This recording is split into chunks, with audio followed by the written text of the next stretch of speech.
someone had pierced the shard's cloaking device, there was a very real danger that Hazel Dark's career as a clone-legger was over before it had even begun. Hannah, talk to me. How deep are we in it? This is an Imperial star cruiser we're discussing, Hazel. They don't come much more powerful than this.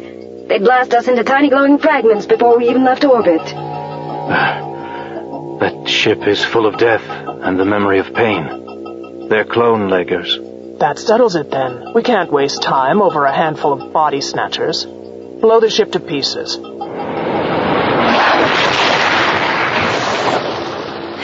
Hannah, I'm stuck in Escape Pod 7.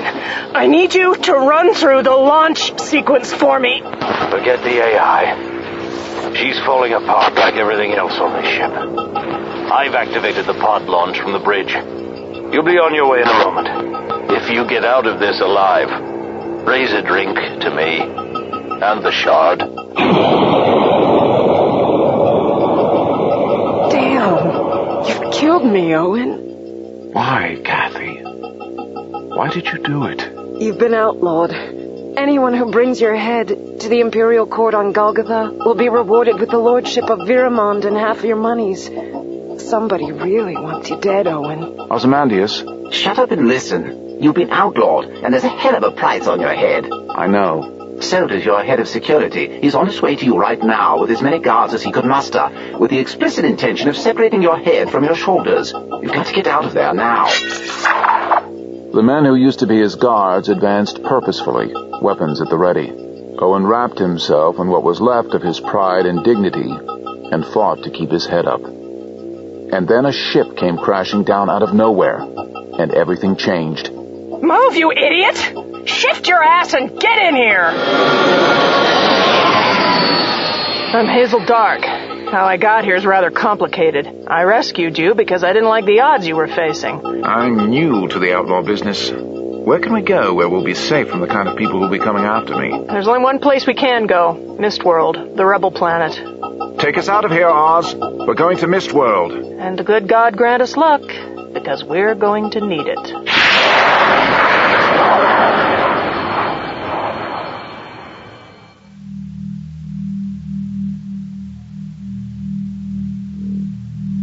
Defiance Audio presents Simon R. Green's Deathstalker.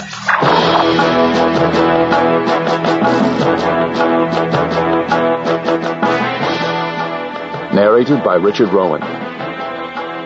With performances by Nanette Savard, Colleen Delaney, and Terrence Aselford. Episode 2, Friends, Enemies, and Allies.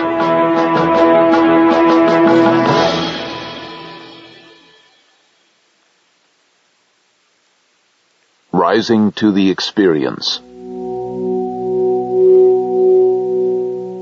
The city had another name once, but no one remembers it now. For the past 300 years, it has been known throughout the Empire as the Parade of the Endless, home of the arena and the games. It's not a large city by Golgotha standards, but it grows a little every year as new citizens are drawn to it like flies to rotting meat. There are gambling houses and pleasure domes, reality shunts and side-jaunts, wonders and marvels and spectacles beyond counting, but no one comes to the Parade of the Endless for those. They are the appetizers, the side dishes, something to clear the palate and sharpen the senses before moving on to something stronger. In the center of the city, deep in its dark and bloody heart, lies the arena. A wide-open space of carefully raked sands surrounded by tiers of banked seating. It is kept safe and separate from the rest of the city by a series of force screens, only ever lowered in sequence. It's hard to get into the arena. It's even harder to get out. Those that live there never leave. They have their own places in the cells and chambers and twisting passageways deep beneath the arena. The gladiators live in relative luxury, honing their fighting skills and dreaming of fame and glory. Trainers and service staff live in the planar chambers, their lives dedicated to the smooth running of the games. Prisoners await their fate in the darkness of their cells on the lowest level, knowing they will never see light again till they are pushed stumbling out onto the bloody sands of the arena. There are always prisoners, men, clones, espers, and aliens. Fodder for the never-ending hunger of the crowds. People come from all over the Empire to see blood and suffering in the arena, to see life and death played out by the ancient rules. Billions more watch it all on their holoscreens every night. But for the true fans, the connoisseurs, seeing is not enough. They need to be there, in person, to see with their own eyes, drink in the atmosphere, and smell the bloodlust on the air as the crowd cheers their favorites, boos the incompetent, and bays for another death. The crowd always has its favorites, but as a rule they don't last long. That's why it's called the Parade of the Endless. Heroes come and go, but the games go on forever. The city is also unique in being the only city on Golgotha not owned or dominated by a single clan. The Empress sees to that, through subtle pressure and not-so-subtle purges, to ensure that the games remain fair and unbiased. Everyone has an equal chance to die on the bloody sands. Otherwise, there'd be no fun to it. The Parade of the Endless has thus become a safe, neutral ground, a meeting place for families who could not otherwise, with honor, communicate. Instead, the clans settle their differences through their champions in the arena. Face is upheld, and honor is satisfied. And if it tends to be rather hard on the champions, well, no one really gives a damn. Or at least, no one who matters. In return for this outlet, the families provide generous contributions to the upkeep of the arena and its staff. Even more of their money flows into the arena's coffers through the family's never-ending appetite for gambling. Fortunes are won and lost daily as the clans plunge heavily in support of their champions and their honor. The champions are always paid men. Members of the families would never dream of fighting in person. To risk one's life in a formal duel was one thing. To lower oneself to perform for the pleasure of the crowd was quite another. Besides, it wouldn't do for the lower orders to see the aristocracy dying. It might give them ideas. Around the arena, in ever-expanding circles, live the citizens of the Parade of the Endless, the traders, the service industries, and those who have fought or plan to fight on the bloody sands. The games are open to all, the crowd's appetite is boundless, and there is always a need for fresh meat. And so they come from all over the Empire, seeking fame and riches, action and excitement. Or just a place to die in the sun. No one is ever turned away. Death is very democratic.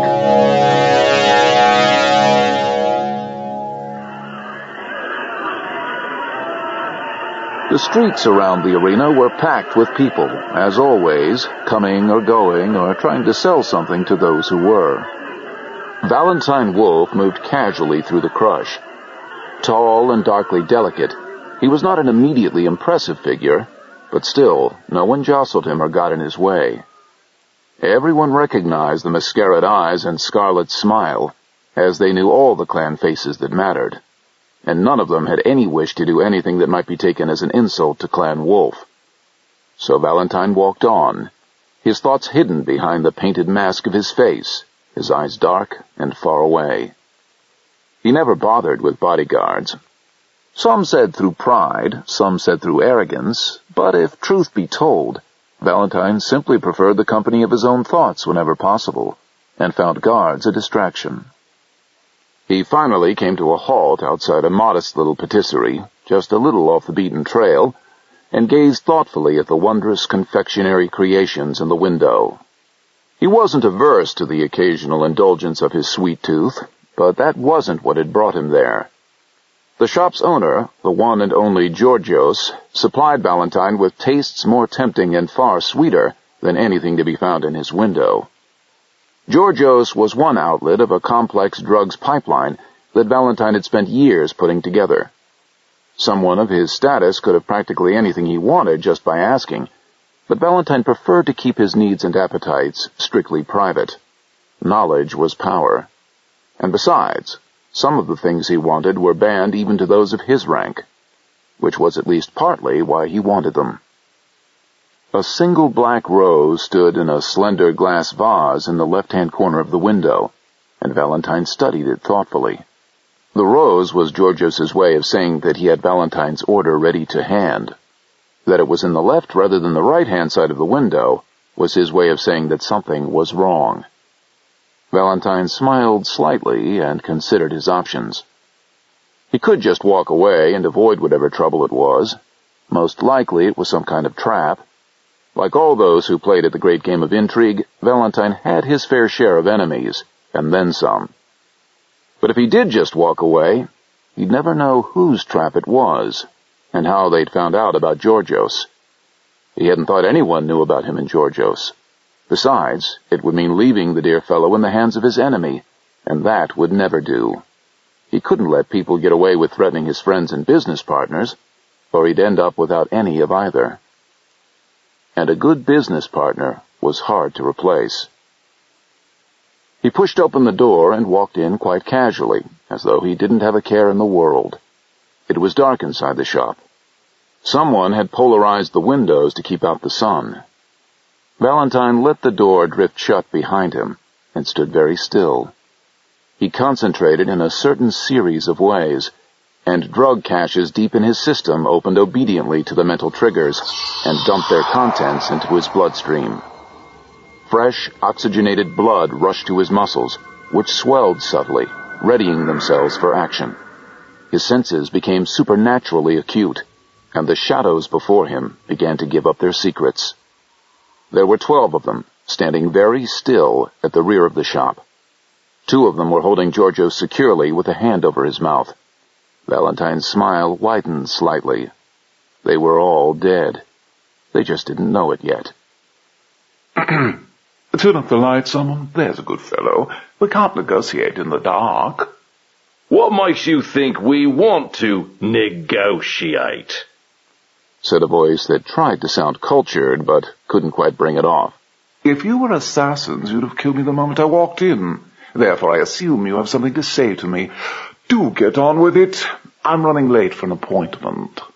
The light flared up suddenly as one of the shadowy figures cleared the window glass, the bright sunlight revealing a dozen gang members grinning arrogantly at him from the rear of the shop.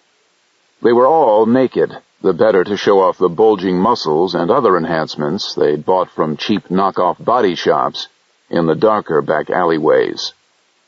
They'd all had their skin dyed the same overpowering shade of electric blue to declare which gang they belonged to, and a blazing silver skull had been tattooed on every chest. There were a dozen less painful ways the skulls could have been imprinted on their flesh, but the pain was the point. It was an initiation, a declaration of courage and dedication. Tattoos were for life. So was gang membership. Valentine recognized them immediately, as he was supposed to. The Demons, one of the larger bands of street toughs who ran wild in the grubbier areas of the city. Valentine took his time studying the Demons. It wouldn't do to give the impression that he was at all nervous or insecure. They were all armed, most with swords, some with knives or machetes or lengths of spiked chain. Now that his eyes had completely adjusted to the change in light, Valentine could tell from the Demons' flushed faces and overbright eyes that they'd been primed with something extra. Cheap knockoff battle drugs, probably. He chuckled appreciatively. At least his enemy was taking him seriously. Real battle drugs were hard to come by outside the military, but Valentine had a supplier, as he had for most things. However, the number of people who knew that were very small. The identity of his enemy was becoming clearer by the minute. He concentrated in a certain way and breathed deeply as a catalyst set off the battle drug lying quiescent in his system. Time to get this show on the road, gentlemen. Why don't you release poor Georgios and let him leave so that we can be about our business? Poor Georgios isn't going anywhere. Our orders are no witnesses, said the tough with the scarlet headband that marked him as gang leader. And who gave you your orders? The leader smiled mockingly. You don't need to know that. What matters is the message I have for you. Well, not so much a message, more a warning. Word is, you've made a nuisance of yourself once too often, and our employers hired us to make sure it doesn't happen again. Oh dear, another death threat. How terribly dull. We're not going to kill you. We're not dumb enough to take a job like that. Kill an aristo and every guard in the city will be after us. No, we're just going to break both your legs, both your arms, do a bit of a dance on your ribs, and then walk away and leave you. Our employers want you hurt and humiliated, and we're only too happy to oblige. We're being paid a hell of a lot to crush you, Wolfie, but we'd have done it for nothing. We hate you, aristo, you and all your kind. We don't hate you. We don't notice you any more than we notice any of the other rubbish that floats past in the gutters. The demons stopped laughing, and the tension in the air was suddenly sharp and imminent. Light glinted on steel as they hefted swords and machetes. The gang leader drew a long, slender knife and stood beside Georgios. Hold him still. I don't think our little aristo here is taking us seriously. Maybe this will change his mind. He cut Georgios's throat with a single economic sweep of his knife. Blood spurted out across the spotlessly clean floor. Georgios bucked and heaved in his captor's hands, but couldn't break free. He couldn't even get his hands to the gaping second mouth in his throat. The strength went quickly out of him, along with his blood, and he slumped forward. His captors let him go, and he fell forward onto the floor to lie still in his own blood. He died so suddenly it was hard to tell the exact moment when the life went out of him. Only Valentine was watching. The demons were watching him. Valentine slowly raised his dark eyes and looked at the demons, and suddenly there was something new in the air. His crimson slash of a smile had no humor in it, and his mascaraed eyes were very cold. He looked different, and it took the demons a moment to realize how. He didn't look helpless anymore. Now that was a pity. Nobody made a pastry like dear Georgios. I'm going to have to punish you for that. Georgios wasn't much, but he was mine. No one takes anything from me and lives to boast of it. I'm afraid I'm going to have to kill you all. I'll try not to enjoy it too much. For a long moment, no one said anything. The demons stood very still, and tension crackled in the air. And then the gang leader laughed softly, and everyone's attention switched to him. Nice try, Aristo. You nearly brought it off. But you can't intimidate us anymore. There are 12 of us and only the one of you. And odds like that don't care how important you are. Take him, boys. We're going to have some fun. The gang members moved forward as one, spreading out in a circle around Valentine, who made no move either to attack or escape. He kept his dark eyes fixed on the gang leader, while his hyped-up senses kept track of the others. He could hear every step, every rustle of clothing, and their scents came thickly to him on the close air. He didn't need to see them to know where they were. His smile never wavered. From the orchestrated nature of their movements, it was obvious to Valentine that the demons' enhancements included some kind of cheap simpatico drug. They moved in a synchronized, coordinated way, as though each member knew exactly where every other member was, and they all lifted their weapons at the same time in the same way. Follow the leader. Of course, if you took out the leader. Valentine stepped forward impossibly quickly, his movements driven by the battle drugs raging within him, and pivoted sharply on one foot so that the other shot up and slammed into the side of the gang leader's head. The force of the blow whipped the demon's head around, breaking his neck, and he crumpled to the floor, his eyes rolling up in their sockets. By the time he hit the floor, Valentine had already turned on the next demon. The various battle drugs were howling in him now, filling his mind and his body with possibilities. His hands and feet moved too fast to be seen, and the last thing the demon saw before they fell was his terrible crimson smile. In the end, 11 dead gang members lay scattered across the patisserie floor, like so many broken flowers, lying still in awkward poses, in pools of their own blood. Only one demon remained alive, sitting, shaking, with his back to a wall, nursing a broken arm, and trying to keep as far from Valentine as he could. His breathing was harsh, and his eyes were wide, and shock and pain had driven most of the drugs from his system. For all his clawed hands and pointed teeth and bulked-up muscle, he'd never stood a chance against Valentine, and both of them knew it. He licked his dry lips, stared in fascinated horror at Valentine, and tried desperately to think of anything he knew that he might be able to trade for his life, and trying even more desperately to keep from his face the thought of the one thing that might still save him. Valentine Wolfe brushed himself off and made a quiet moo of distaste at the blood that soaked his garments. Little of it was his, and his wounds had already healed. He dumped a universal cut-off and flush into his bloodstream, and the various battle drugs had dissipated quickly, leaving his mind sharp and clear, and his body whole and relaxed. Nothing like a good workout to focus the mind. He looked about him at the dead demons and felt no pity for them. They should have chosen a different target for their class anger. Of course, they had no idea what kind of fighter they were taking on. No one knew about his martial skills, or at least nobody living. He'd gone to great pains to keep his ability secret, including killing his trainers. It suited Valentine that his enemies should always underestimate him. He loomed over the sole surviving demon and smiled down at him. The demon winced away from the smile and pressed back against the wall behind him, but there was nowhere left to go. 11 men dead in under 3 minutes. There are only 3 men outside the arena who could match that, and I'm 2 of them. I know, I'm not at all what you expected. But then that's life, isn't it?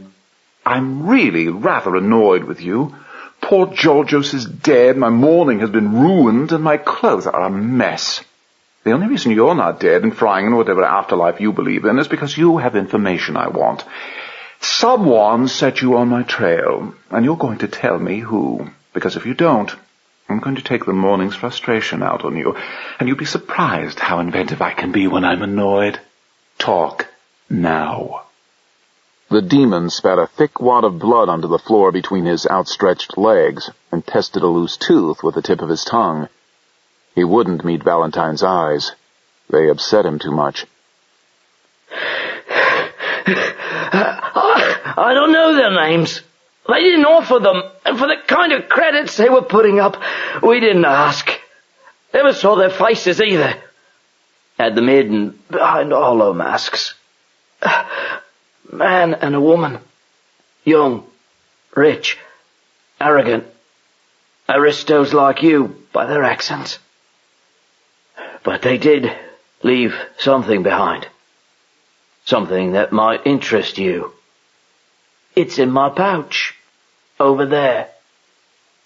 He nodded gingerly in the direction of a hip pouch lying abandoned on one side of the fight.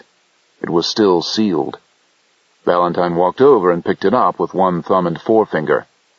He brought it back and dropped it in the demon's lap. He winced at the impact, and Valentine smiled down at him. Open it. And be very careful. After all, there might be a booby trap of some kind, mightn't there?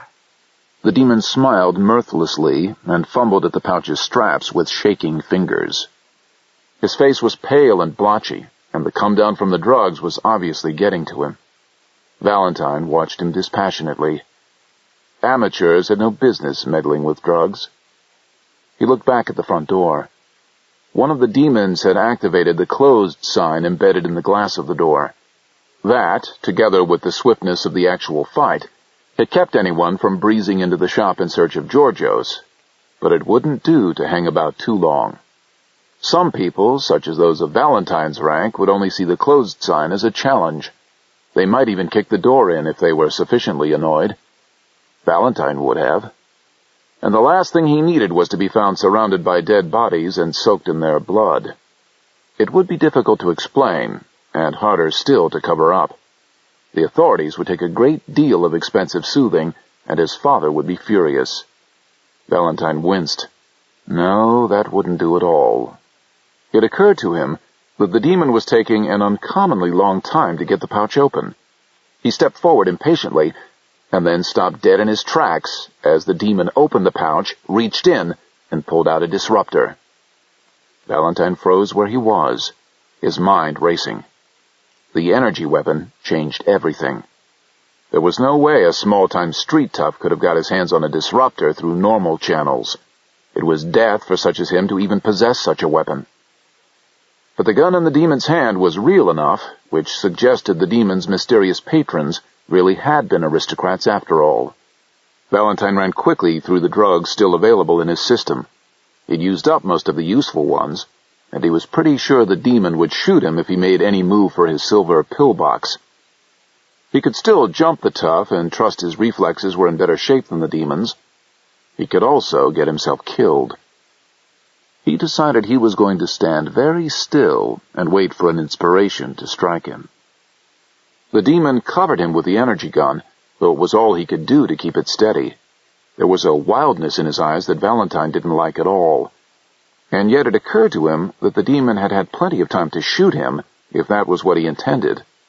And if he had had an energy gun all along, why hadn't he used it during the fight?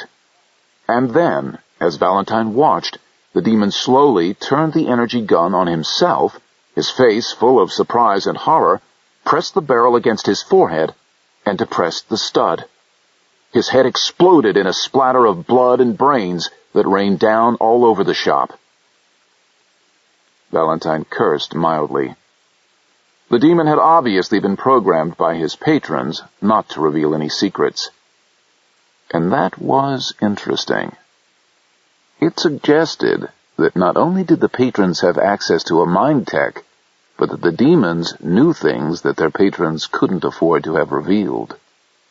Valentine smiled slowly as he wiped the fresh blood from his face with a scented handkerchief. He'd already worked out who the patrons were, who they had to be. He made his way to the living quarters at the back of the shop in search of a cloak he could use to cover his blood-stained clothes. He'd have to replace them before he rejoined his family. Wouldn't do to have them asking questions, and besides, he hated to be seen not looking his best. He had an image to maintain. He glanced back at the dead bodies littering the floor. Poor Georgios. Ah, dear brother, dear sister, what am I going to do with you?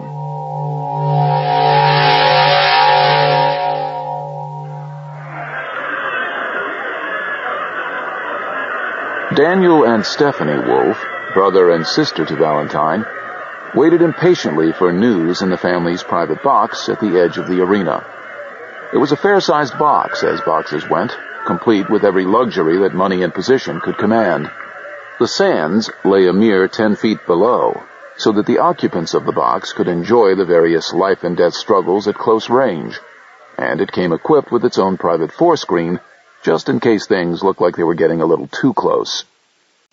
Stephanie stalked back and forth in the narrow confines of the box, her arms folded tightly across her chest, while Daniel stood at parade rest, scowling out across the empty arena.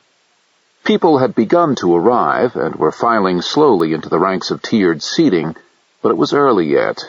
No one who was anyone would dream of arriving this much in advance. Under normal circumstances, the two Wolves wouldn't have been there either, but they needed to be alone when the information they were waiting for finally came. In particular, they wanted to be sure they got the news before their father did. Daniel was the youngest Wolf, only just out of his teens.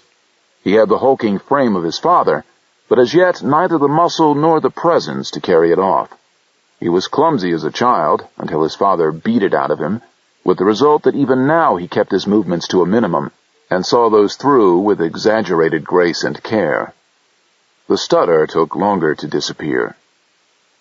His hair was a long mane of shining bronze strands with silver highlights, the latest fashion, but he wore the formal robes his father had insisted on for a public family appearance. They were dark, dull, and severely cut, and didn't suit him at all. Daniel often wished he had the nerve to defy his father as Valentine did, but then Daniel often wished for things he didn't have, which was what kept getting him into trouble. That, and his sister. Stephanie Wolf, the middle child, took after her late mother, being tall and gangling with long hair that always looked ratty no matter what she did with it. Her long frame was full of suppressed energy, constantly in danger of bursting out at the most inopportune moments.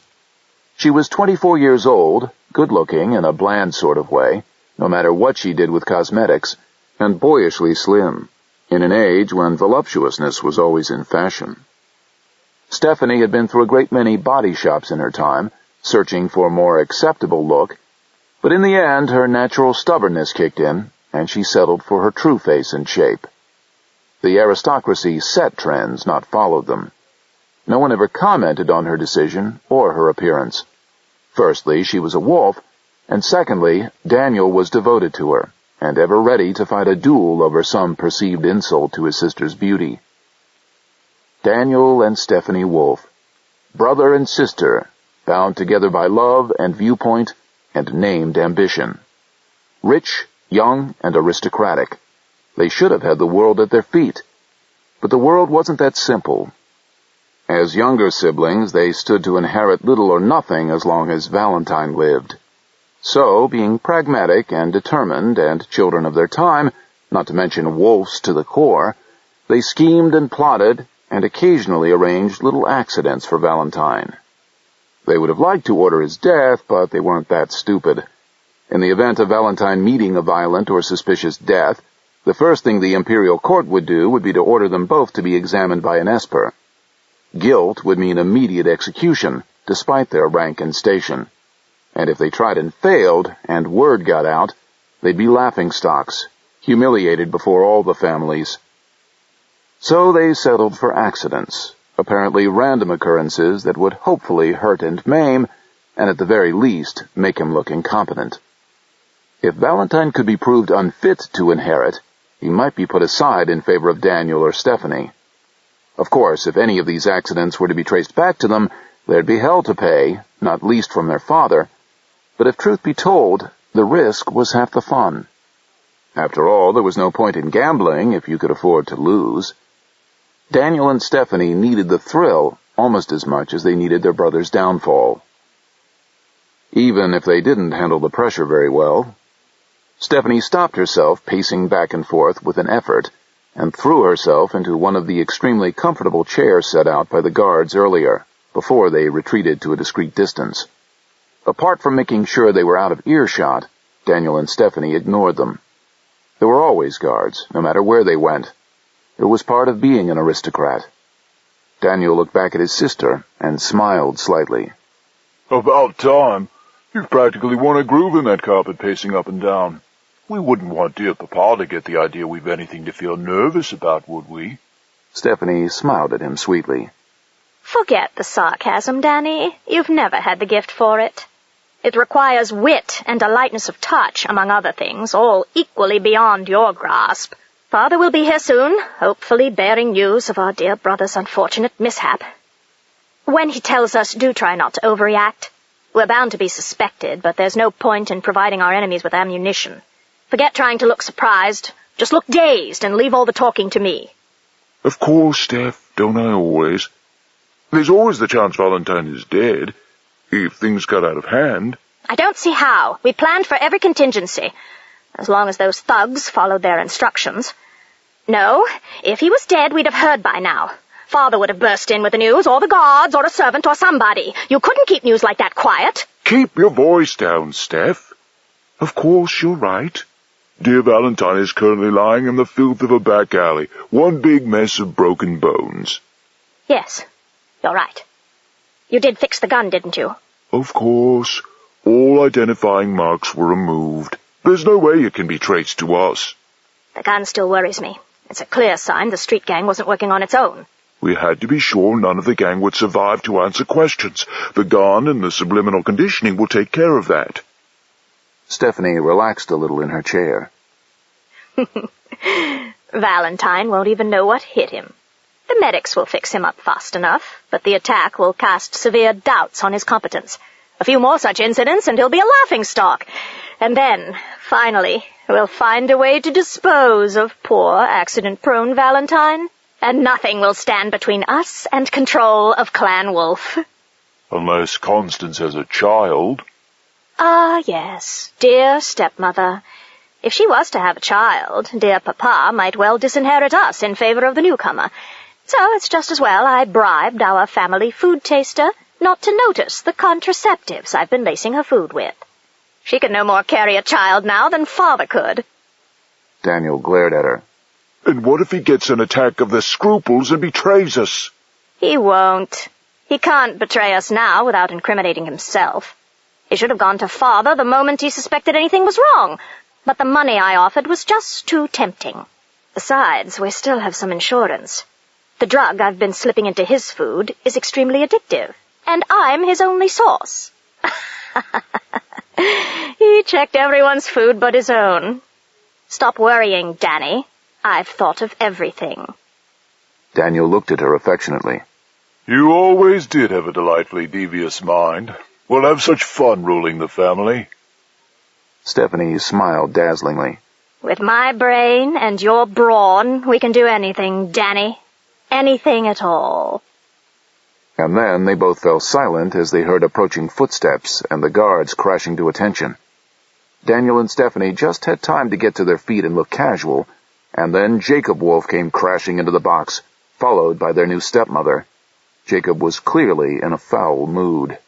His heavy brows furrowed in a scowl, and his two children had enough sense to bow politely and say nothing.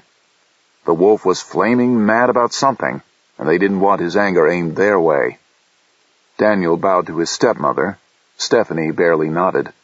Constance Wolf smiled at them both. Constance was 17 years old, and already a breathtaking beauty on a world noted for its beautiful women. Tall and blonde and perfectly proportioned, she seemed to glow with health and good cheer and raw sexuality. Just to look at her was enough to send a man's hormones into overdrive. Jacob had won her for his new wife by the simple expedient of intimidating most of her other suitors and killing the rest in duels. Jacob was a great believer in tradition. Constance seemed happy enough with the arrangement, which made her one of the most important women on Golgotha, and had settled in well to the running of Clan Wolf and her husband. The wolf's 3 children had looked on with varying levels of concern as her word became law and her whim became increasingly wide-ranging. Jacob knew what was going on, but said nothing.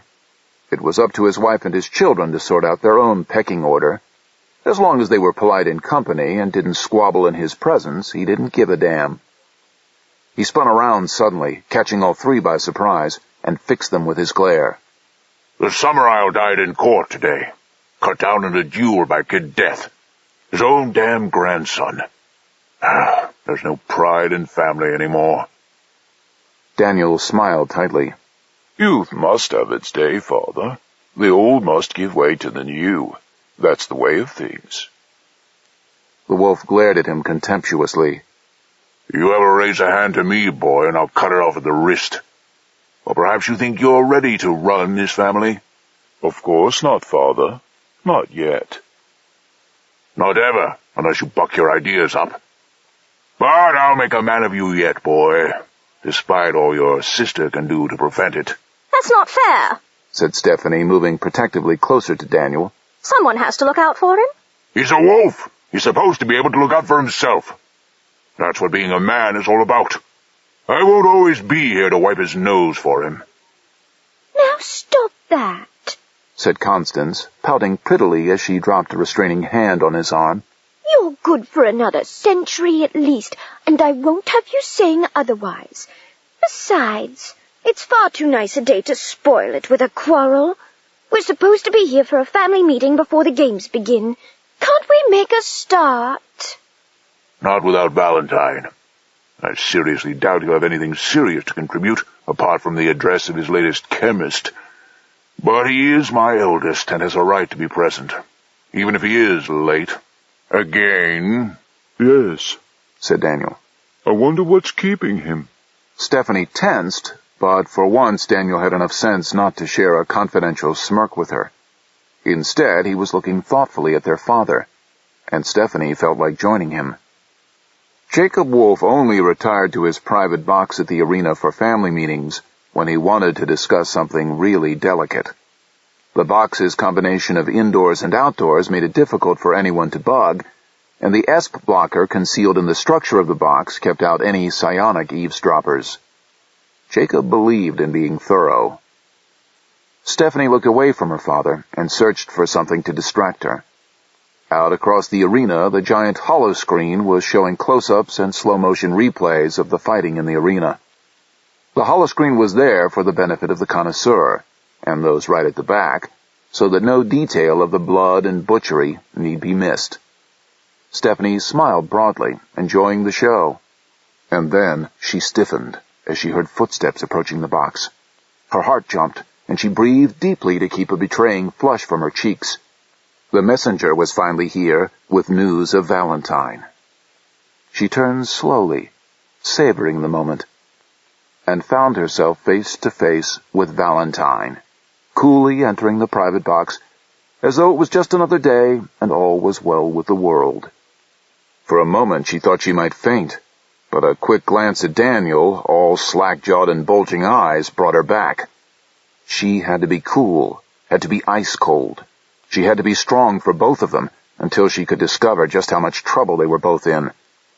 She made herself bow casually to Valentine, and he nodded politely in return. "Is something wrong, sister?" Valentine said courteously.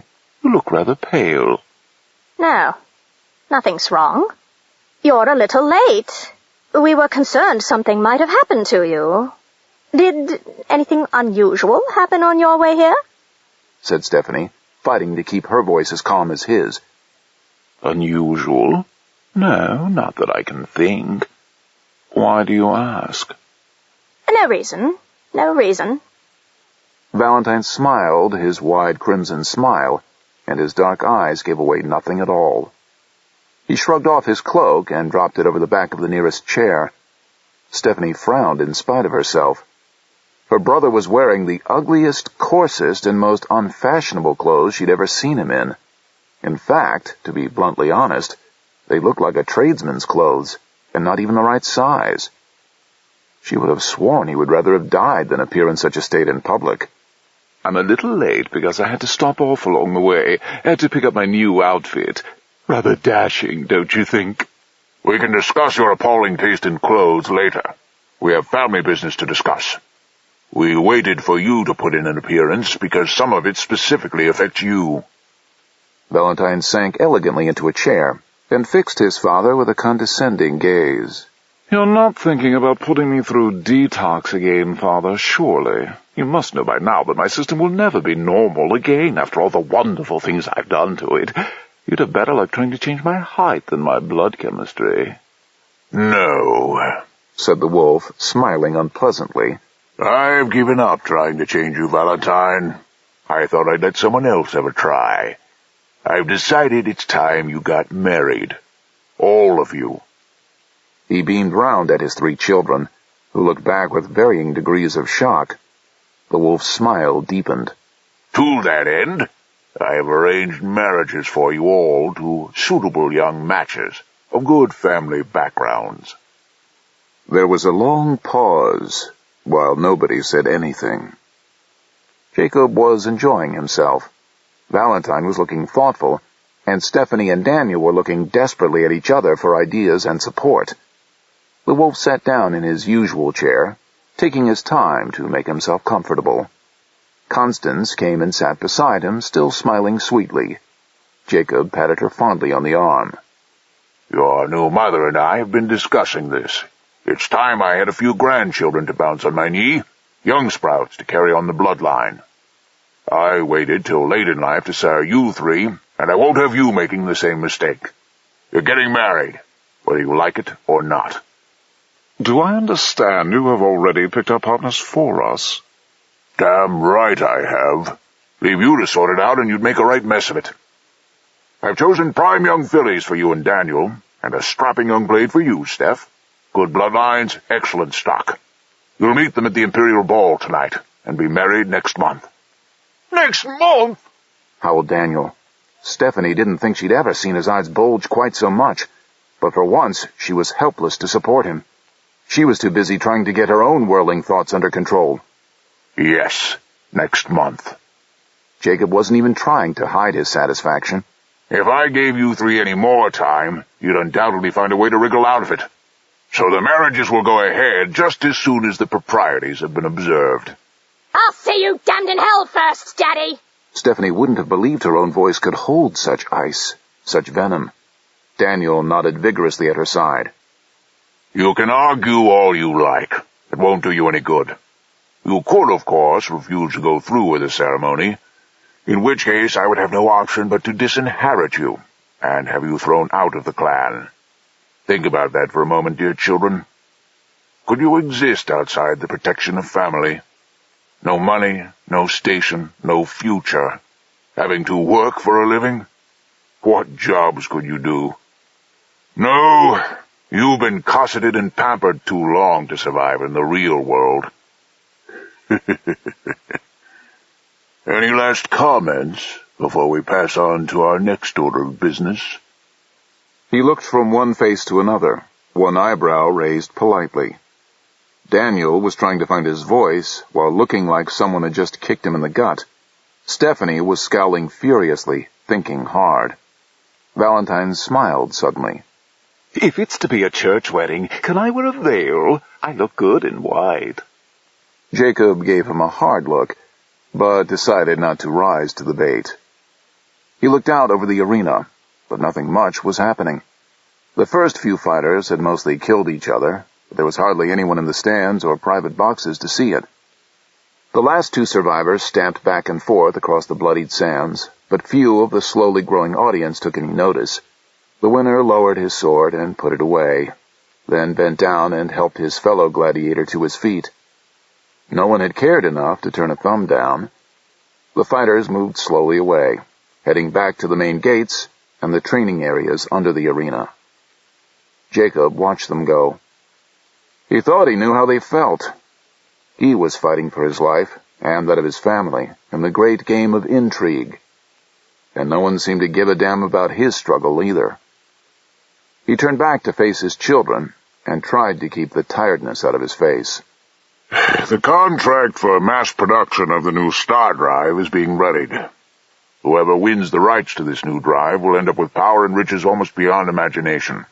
It is therefore vitally important that Clan Wolf wins the contract, or at the very least ensures that our principal enemies do not. Were Clan Campbell to beat us out, for example, it would ruin our shipping interests overnight and leave us vulnerable to all kinds of hostile takeovers. The very existence of the family could be at risk. I hate to be picky, but the Campbells do have much more experience at the star drive field than we do. They would do a much better job. What does that have to do with anything? Valentine shrugged. I just thought it might not be in the Empire's best interest for us to steal the contract away from the Campbells. The sooner I get you married and raising children, the better. The family comes first, always. Besides, what's good for Clan Wolf is good for the Empire. Now pay attention. Clan Campbell, bad cess to them all, have been proving unexpectedly successful of late in many fields. I'm pretty sure they've got a silent partner hiding in the background. Someone high up, financially independent, and politically invisible. According to my sources, who for the amount of money I'm paying them had better be reliable, this silent partner has been providing the Campbells with all kinds of new high-tech, practical and theory, that the Campbell labs couldn't have produced on their own. I thought at first it might be one of the minor clans trying to buy their way into the big time while hiding their light under a larger family's protective bushel, but I regret to report that none of my sources have been able to come up with anything incriminating. Whoever's backing the Campbells has gone to great pains to hide their trail very thoroughly. Could it be one of the undergrounds? Said Stephanie, frowning. The cyber rats, for instance. That's more like it. You see, you have got brains when you care to use them. My people are currently investigating the various extra-legal organizations to see if any of them have been getting ideas above their station. But it's going to be some time before they'll be able to report back anything worth listening to. Maybe they've managed some kind of contact with the new aliens, said Daniel, not wanting to be left out. The wolf looked at him. I suppose that's a thought. The Campbells wouldn't hesitate to blow away the rest of the Empire if they thought there was a good chance they'd come out on top. I'll put a few agents on it. Well, Valentine, have you nothing to contribute? Valentine Wolf produced his small silver pillbox, opened it, and took out a large pinch of fluorescent blue powder. He placed it carefully in 2 small heaps on the back of his hand, and then sniffed it up with great style and elan, 1 heap for each nostril. His eyes widened, showing bright and gleaming against his mascara, and for a moment his crimson smile seemed impossibly wide. He shuddered once, put away the pillbox, and smiled at his father. Since we cannot hope to beat the Campbells on the grounds of business experience or technical expertise, we will have to do battle with them on the social and political field, set up a few schemes to disrupt, discredit, and if need be, destroy Clan Campbell or any other family that stands between us and the contracts we seek. I would like to offer my help, but of course if I am to be married at such short notice, I really don't think that I can afford to become personally involved. I have far too much on my mind. Right. Same here. Then I'll just have to soldier on without your no doubt valuable input. You're getting married if I have to see you all dragged in chains to the altar. But that's enough business for the moment. We've covered everything urgent. Your new mother is a great fan of the games, and I promised her an uninterrupted afternoon's pleasure of death and mayhem. But what— Enjoy the games, damn it. This box is costing me enough.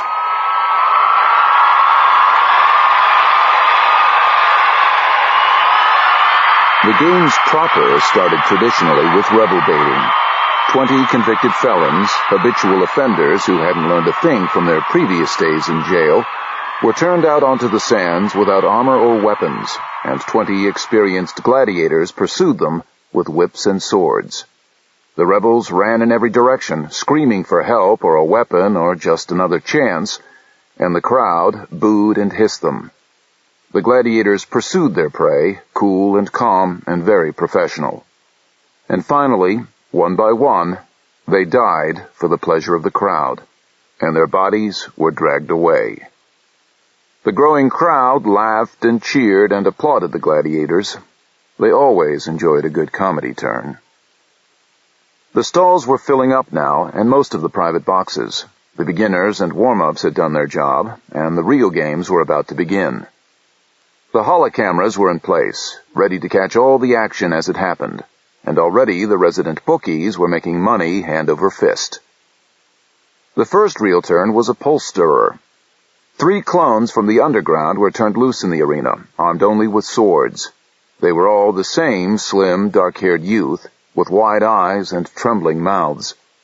Probably teachers or technicians or civil servants before they made the mistake of trying to find their freedom through the clone underground. They had never drawn a sword in anger in their life, and now it was all that stood between them and a particularly unpleasant death. They made their way uncertainly to the center of the arena, back to back in a triangle, moving with the almost telepathically linked precision that only clones can achieve. They all had the same instincts and mannerisms and held their sword in the same way. When they fought, they would fight as one. For all the good it would do them. The crowd booed them lustily, and then cheered as trumpets sounded and their champion appeared from the main gate. All the wolves broke off from their various thoughts and stared hard at the newcomer.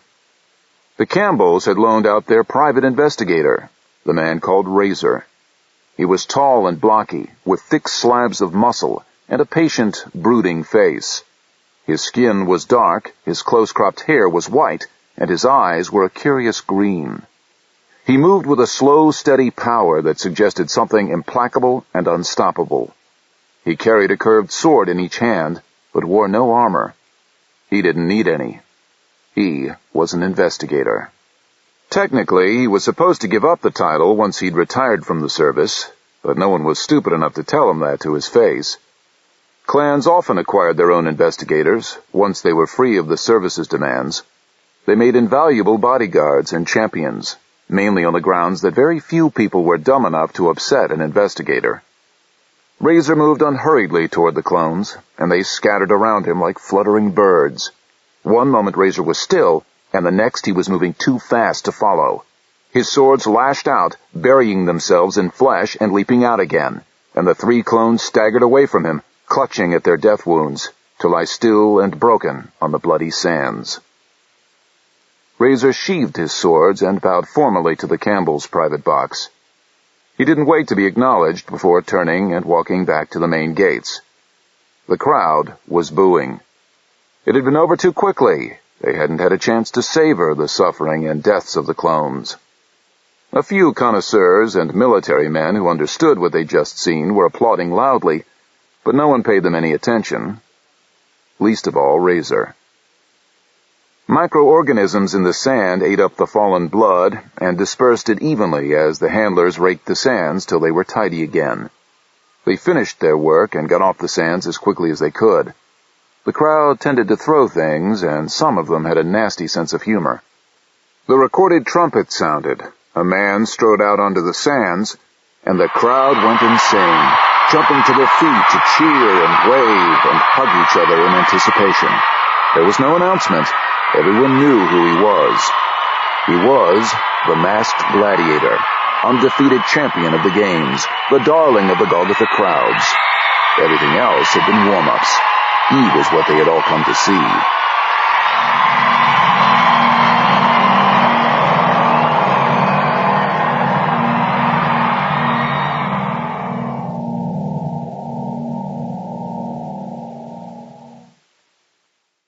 No one knew who he really was. He could have been any age, from any background. He was tall and lively muscular, wore a simple, anonymous steel mesh tunic, and carried a sword that was almost as famous as he was. It was long and slender, and entirely unaugmented. It was called Morgana. No one knew why. A featureless black steel helm covered his head completely, and he had never been seen without it. In his 3-year career as a gladiator, he had never even come close to being beaten or unmasked. He specialized in winning against impossible odds, and the crowd loved him for it. His identity and his reasons for concealing it remained a mystery, though there were any number of rumors. Some said he'd been dishonorably discharged from the army and sought to regain his honor through combat. Others said he was an investigator who had somehow lost his nerve and sought to reforge it in the arena. There were those who spoke of a lost or dead love, and said he sought the comfort of forgetfulness or death in battle. And some at least suggested he was a noble, seeking thrills and excitement he couldn't find anywhere else. No one said that last one too loudly, of course. If it were true, it would be a major scandal. The aristocracy settled their disputes only through champions or the code duello. Anything less would have been beneath them. But whatever the secret of his face, the crowds loved him, and they conspired with the arena staff to keep his secret and preserve his identity, even from the Empress's security people, which was probably unique in the Empire. So far, the Empress had declined to press the point, which had given rise to a whole new batch of rumors. He fought always with the sword Morgana, disdaining monofilament edges or other energy weapons. He was a superb swordsman, with speed and skill and trained reflexes beyond anything outside the augmented men. There were still those who claimed he had to be a cyborg of some kind, or at the very least a product of the body shops, but the arena staff said not, and they were best placed to know. The Masked Gladiator took up his position in the center of the arena and waited patiently for his opponent to come to him. The giant holoscreen showed a close-up of his featureless helm and ran columns of statistics from his previous fights on either side of it. The figures were impressive, never beaten in 137 combats. Only wounded seriously twice in his early days. The latest in a long line of challengers stepped out of a side gate and strode confidently toward the waiting champion. The crowd gave him a good-natured cheer. They admired courage, and fresh blood was always welcome. His name was Auric Sky, and he wanted to become a bodyguard for the Lord of Clan Chojiro. But since that was one of the top jobs in the bodyguard market, the only way to jump to the top of the queue was by committing some great act of courage and skill. Auric had chosen to challenge the Masked Gladiator. He didn't necessarily expect to win, but if he put up a good enough fight, the crowd would very likely turn their thumbs up for him, and he would become one of the very few people who'd fought the Masked Gladiator and survived. Clan Chojiro would come looking for him then. And besides, he might win. He had an ace up his sleeve. and everywhere else, too. Sky was young, extremely muscular, and almost offensively blond and handsome. Like the champion, he was armed only with a sword.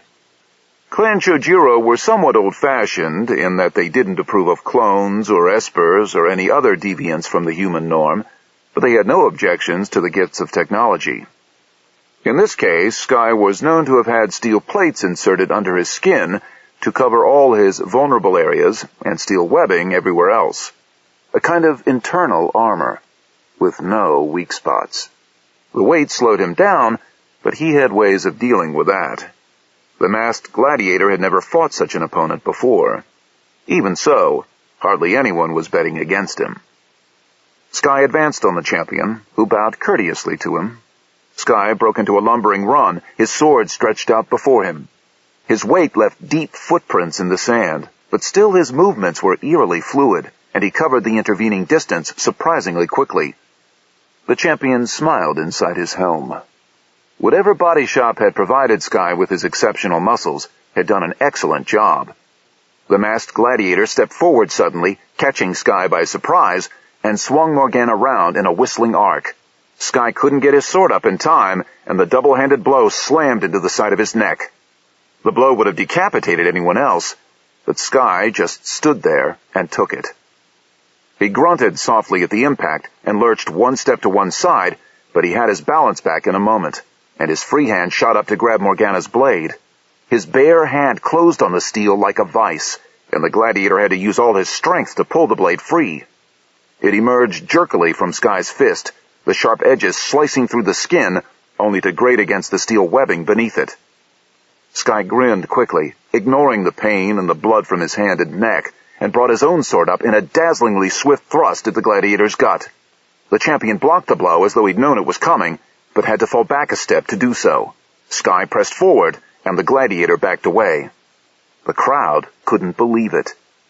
The champion quickly turned the retreat into a circular motion, and the two men circled each other, looking for an opening. Sky charged forward, and the two swords rang loudly as they slammed together again and again. Sky had the advantage in weight and strength, but the champion had the edge in skill. Again and again he turned aside blows that seemed unstoppable, but try as he might, he was unable to mount a counterattack. Sky wouldn't allow him the time or the space, pressing home his attacks with unflagging energy. The champion doubted Sky could maintain the attack for long, but then he probably wouldn't have to. The gladiator only had to make one mistake, and the match would be over. Unfortunately for Sky, the gladiator didn't believe in making mistakes. Choosing his moment carefully, he stepped inside Sky's blows and launched a blistering attack. Morgana seemed to fly at Sky from every direction at once. He blocked most of the blows, but some got through. Morgana cut him again and again, but to the crowd's loud astonishment, he didn't go down. Wherever Morgana pierced flesh, it found only steel plates or webbing. Hardly any blood flowed, and Sky's face never flinched once. He and pain had become old friends in the process that had given him his internal armor. And then the gladiator was just a little too slow in pulling back from a lunge, and Sky's spare hand shot out inhumanly quickly and closed on the champion's arm. Muscles bulged, and Sky threw the masked gladiator 30 feet across the arena. He landed hard and rolled quite a way, but was back on his feet in a moment. Behind the featureless steel helm, he could have been panting or scowling or grimacing with pain, but his stance was firm, and his sword arm was steady. Sky lurched into a run again, building momentum like a runaway truck. The gladiator shook himself once as though to settle himself, and then lifted Morgana and waited for his opponent to come to him. The crowd were going wild at the prospect of finally seeing their champion beaten, humbled, perhaps even killed. They screamed warnings and advice and encouragement to both fighters, standing on their seats for a better view, and there was a flurry of last-minute betting as people changed their minds. The gladiator stood his ground. He could run, but that wasn't his style. He could surrender and beg for mercy, but he didn't do that either. He hefted Morgana angrily. A good sword, the best he'd ever known, but helpless against implanted steel armor. And then a thought came to him, and he smiled inside his featureless steel helm. Sky was almost upon him, sword pulling back for the killing thrust. The masked gladiator stepped forward in a perfect lunge, and the tip of his sword leapt out and plunged through Sky's left eyeball and on into his brain, the only part of him that hadn't been protected. For a long moment, Auric Sky just stood there, transfixed on the champion's sword. And then the masked gladiator pulled Morgana free, and Sky collapsed, as though that was all that had been holding him up. He fell heavily and lay still, and the gladiator saluted him once with Morgana before turning away. The crowd was beside itself, cheering till their throats were raw, pounding their hands together till they ached, even those who'd been foolish enough to bet on Sky. The masked gladiator walked back to the main gates, one hand raised to acknowledge the crowd. And Auric Sky, who'd given up part of his humanity in his quest to become a bodyguard for Clan Shojiro, lay broken and forgotten on the bloody sands. In the wolf private box, Jacob turned triumphantly to his family. Now that is a real fighter. Strong, smart, committed. Find a weakness and exploit it. You can all learn a lesson from a man like that. His family murmured politely in reply, but kept their thoughts to themselves.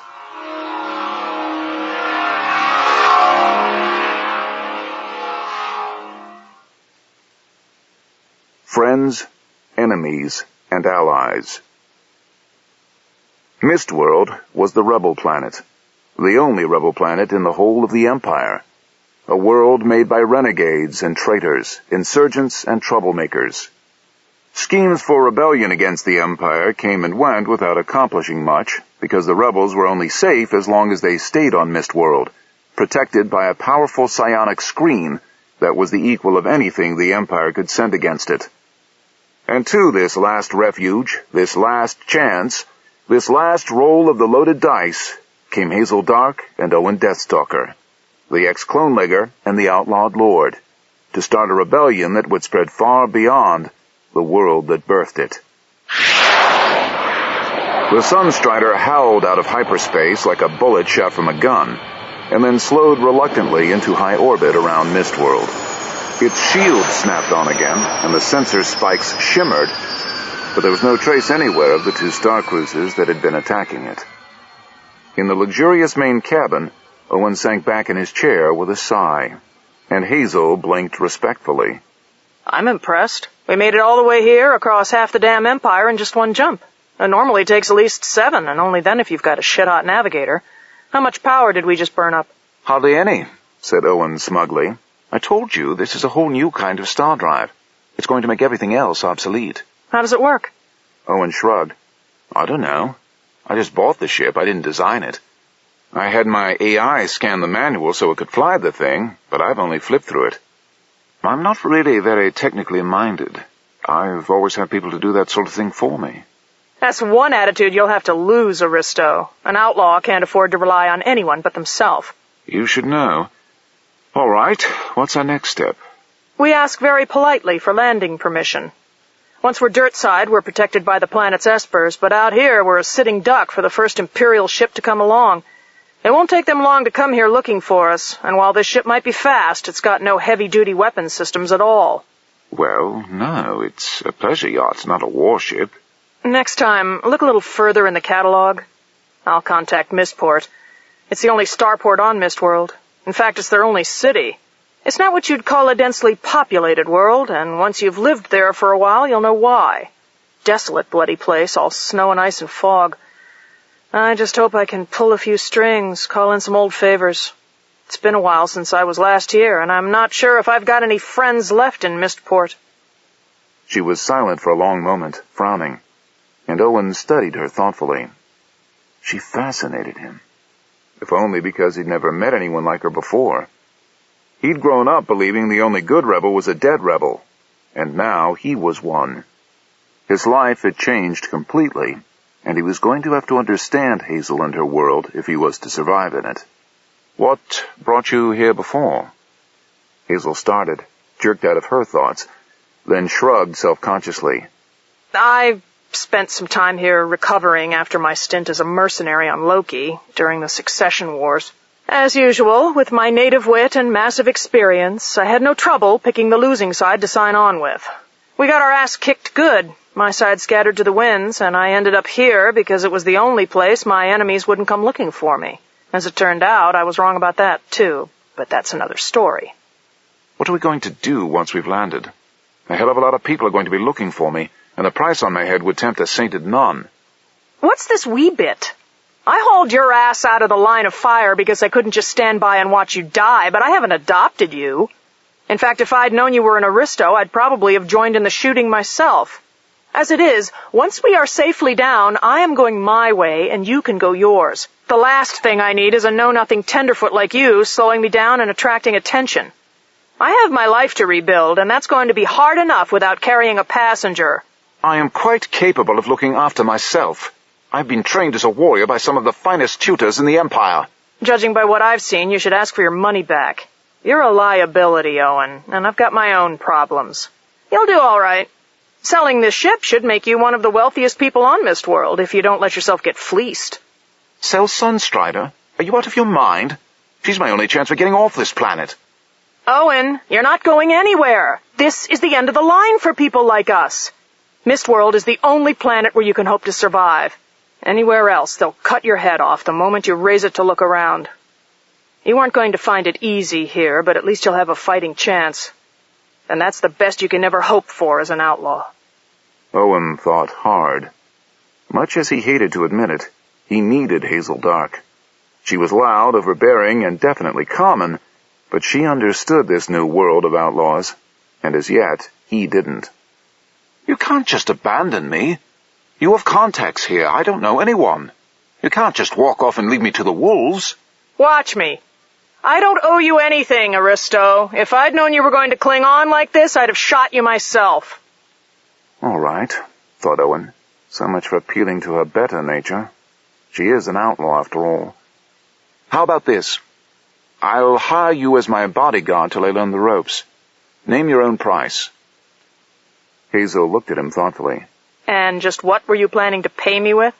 As you just pointed out, selling the Sunstrider will make me extremely rich. If the right person was there to oversee the deal.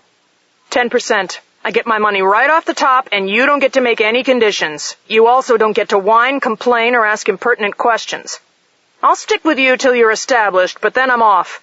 You're too tempting a target, Deathstalker. I feel nervous just standing next to you. Owen seethed inwardly. He had a strong suspicion that 10% of what the Sunstrider would bring would be enough to set up a dozen men for life. But it wasn't as if he had a choice in the matter. He couldn't command her as a lord, or beg her as a friend, so that just left money.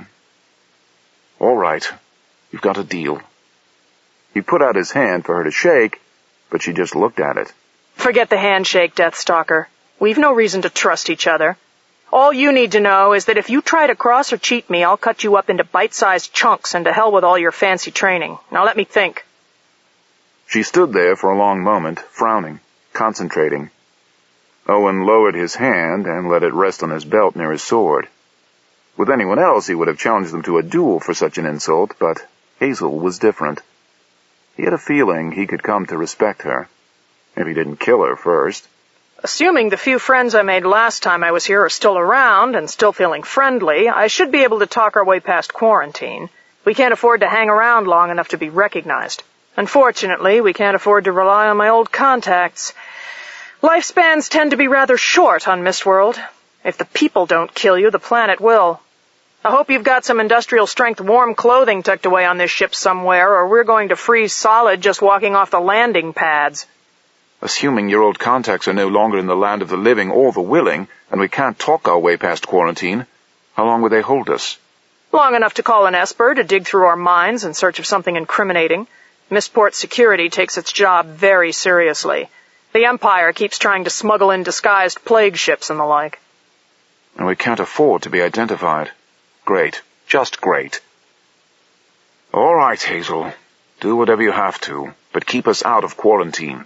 Only bear in mind that whatever bribe you end up offering is coming out of your 10%. Clear? Hazel nodded approvingly. See? You're starting to think like an outlaw already. What sort of planet is Mistworld? said Owen as they headed for the comm panels. "You make it sound like a hell world." It's a hard world, Deathstalker. Very poor, hardly any high tech, and the people who come here tend to be the lowest of the low. "I'm sure you felt right at home here, Hazel." You will come to regret that remark in the long cold days ahead, Aristo. You'll either learn to fit in here or die.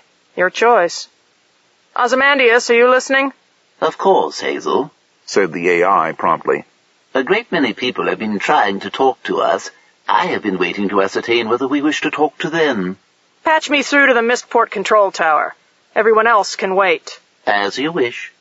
May I point out at this stage that I am a very sophisticated system, and quite capable of running rings around any AIs the Mistport might have. Don't even think about it. What they use for computers down there would scare the electronic spit out of you. They're very powerful and extremely dangerous. Shield yourself at all times and stay well clear of anything that isn't entirely human. Like everything else on Mistworld, the computers have got teeth you wouldn't believe. Nice place you brought me to. It has its charms. Raise the control tower, Ozymandias. Hello, Mistport Central. This is the Sunstrider looking for sanctuary. Please acknowledge. This is Judy Esper John Silver, said a tired voice from the comm panels. Don't adjust your systems. We've lost visual again. I need a full rundown on your crew, cargo, and last planetfall. Don't bother lying. Our espers will get it out of you anyway. John? Is that you, Silver, you old pirate? You're the last voice I was expecting. This is Hazel Dark. Remember we worked together on the Angel of Night swindle. The good God preserve and save us. Hazel Bloody Dark. I always knew you'd be back someday, no doubt dragging a long trail of creditors behind you.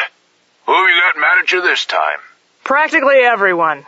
Look, John, I need a favor. You always do. What is it this time? I can't afford to hang around in quarantine. Too many people looking for me and this ship. I need to go to ground for a while. Will you vouch for me? Depends. Are you alone? One passenger, and I vouch for him.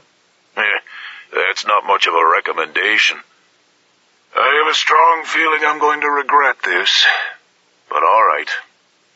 Put your ship down on pad 7, and then disappear into the mists. I can only buy you 24 hours, though. That should be enough. Thanks, John. How the hell did a dyed-in-the-blood pirate like you end up in security? Times are hard, girl. And Mistport needed all the espers it could get. Things have gone to hell since you were last here. Empire hit us with something really nasty. Over half our espers are dead or mind-burned. As a result, security is tighter than ever, but with nowhere near enough people to enforce it. Look me up when you've got a chance. Unless you're still trouble. In which case, I never heard of you. Silver out. Now that was a stroke of luck, said Owen, and then stopped as he saw the expression on Hazel's face. Wasn't it? I don't know. Maybe. The John Silver I knew was an ex-pirate and a confidence trickster, and now he's in charge of Mistport security? Things must have really gone to the dogs since I was last here. And we're not out of the woods yet. We've got 24 hours, and then either I report in with a lot of convincing answers, or Silver's people will tear the city apart looking for us. On top of that, we have to use that time to find a buyer for Sunstrider before someone recognizes it. You can bet every Imperial agent on Mistworld has a detailed description of it and you by now, which means we have 24 hours to make the sale, bank the money, and then go to ground so thoroughly that even the really talented and highly motivated people looking for us won't be able to find us. Once things have quieted down a little, we can reappear with new names and backgrounds, and a hell of a lot of money to back us up. Why can't we just change our looks in a body shop? Hazel gave him the kind of look a tutor gives a dull but persistent pupil. Owen was getting rather tired of that look, but kept his temper. Remember what I said about limited high tech on this world? The only tech they've got here is what smugglers can sneak past the Empire. I'm not saying there isn't a body shop somewhere in Mistport, but if there is, you can bet it's the only one, and so exclusive that they charge an arm and a leg. Possibly literally. Which means it'll be watched night and day by Imperial agents, just in case we're stupid enough to go anywhere near it. Try and keep up, Deathstalker. I can't carry you all the way. And before you start sulking again, could you perhaps put a little thought toward raising some stake money? I've got a little credit stashed away here and there in Mistport, but not a lot. I had to earn it the hard way. Really? How? You don't need to know. Ozymandias, are we cleared to land? As soon as we pay a rather exorbitant docking fee, yes. Owen asked how much. The AI told him, and Owen nearly had a fit. I'm not paying that. It's extortionate. Not really. Not when you consider how much more they could make by handing you over to the Empire. Besides, you're not paying it. I'm going to have to. And just for the record, no, this is not coming out of my 10%. Ozymandias cleared its throat politely, something that never failed to disconcert Owen, not least because the AI didn't have a throat to clear. I really feel I should remind you, Owen, that the new files I discovered hidden in my memory were quite specific concerning an establishment in Missport that you should visit in order to find help. I also have a name to go with the address, but you're not going to like it. Try me. I'd be hard-pressed to name anything about this situation I do like. The name is Jack Random. He's here? On Mistworld? How the hell did he get tangled up with my father's intrigues? I wouldn't have thought they were in the same class. A good question, Owen, for which I have as yet no satisfactory answer. You got really polite since Hazel came aboard. Are you complaining? Owen thought hard. His head was beginning to ache. Jack Random, the professional rebel, legendary warrior. He fought the system, any system. He'd been fighting the Empire for more than 20 years, leading one rebellion after another on any number of planets. He was a spellbinding orator with a keen eye for injustice, and never had any trouble finding more hot-headed fools to follow him to death or glory. And so it went for many years. But the decades passed, and the Empire stood as strong as ever, and people remembered the many lost battles rather than the few triumphs, and they stopped listening. The price on Jack Random's head became increasingly tempting, and the bounty hunters went after him in earnest. He'd been forced to drop out of sight, and no one had seen him for years. Trust my father to hook up with one of the biggest all-time losers. Even I have more sense than to tie myself to Jack Random.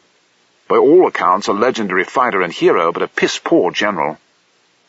Hazel, I place myself in your hands. In your dreams, Aristo. But please, Owen, watch your step, and leave all the talking to me.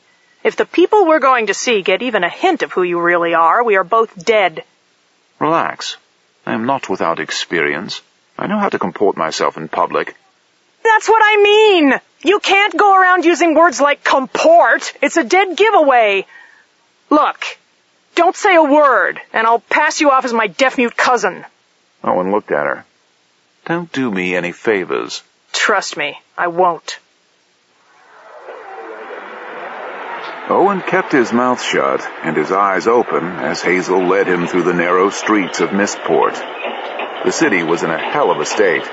Rebuilding was going on everywhere he looked, and the people seemed uniformly sour and tight-lipped. From the look of the place, Owen didn't blame them one bit. The stone and timber buildings leaned out over the street like drunken old men, apologizing to each other. There was mud and filth in the street, and the smell was appalling.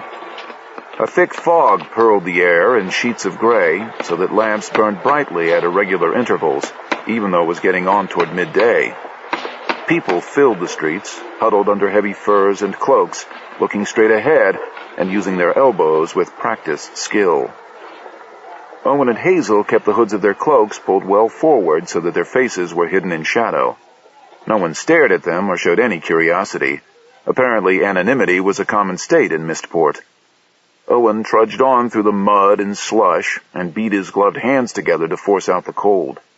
He'd taken the heaviest clothes from Sunstrider's wardrobe, but there hadn't been a lot of choice. Hazel dragged him from one low dive to another in search of old acquaintances, but no one wanted to talk. After the recent troubles, everyone was busy looking after their own affairs. Hazel kept plugging away while Owen's spirits drooped. He couldn't even talk to Oz for company.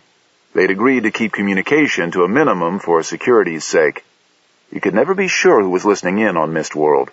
Finally, Hazel came up with a name, if not a location. Ruby Journey. Never heard of her.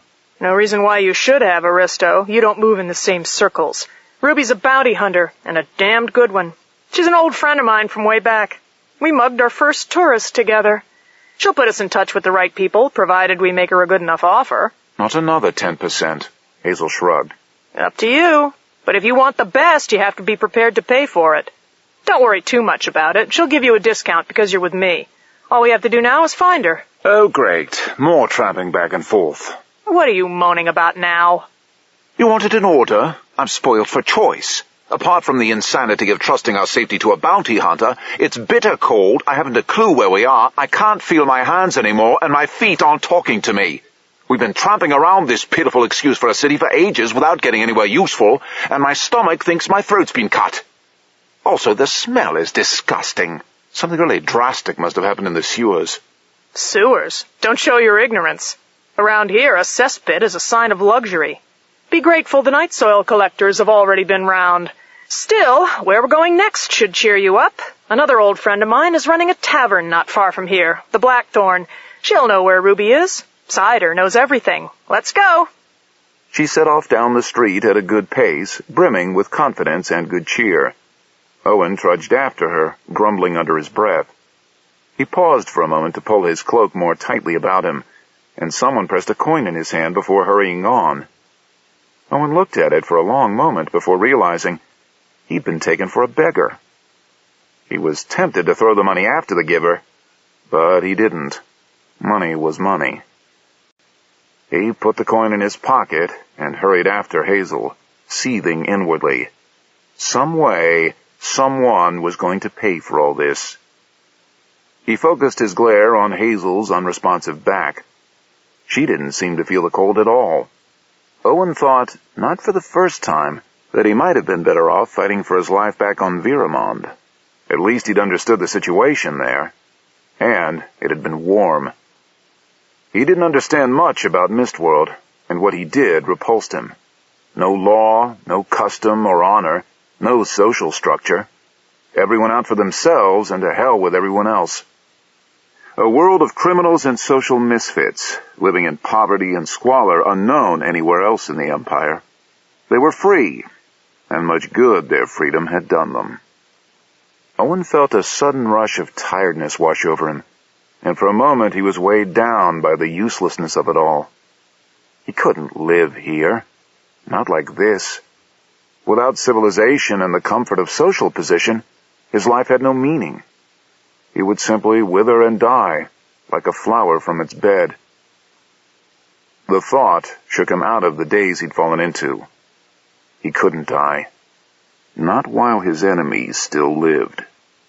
They had destroyed his life, taken away everything he believed in, and spit on his name. He had to live, so that someday he could take vengeance on the Iron Bitch and all who had aided her in his downfall. Owen smiled tightly. When all else fails, there is always revenge. He wasn't going to stay stuck on this miserable planet. Somehow he'd find a way off, and then he'd think of something. He had to. In the meantime, he had to survive. He would endure whatever the planet sent, do whatever was necessary to raise enough money to buy him an army and a way off planet. Because if he just lay down and died, then Lionstone would have won after all. He lurched on through the deepening mud and slush, glaring at everyone and everything around him with renewed disgust. Surely it couldn't all be like this. There had to be some bright spots in the gloom.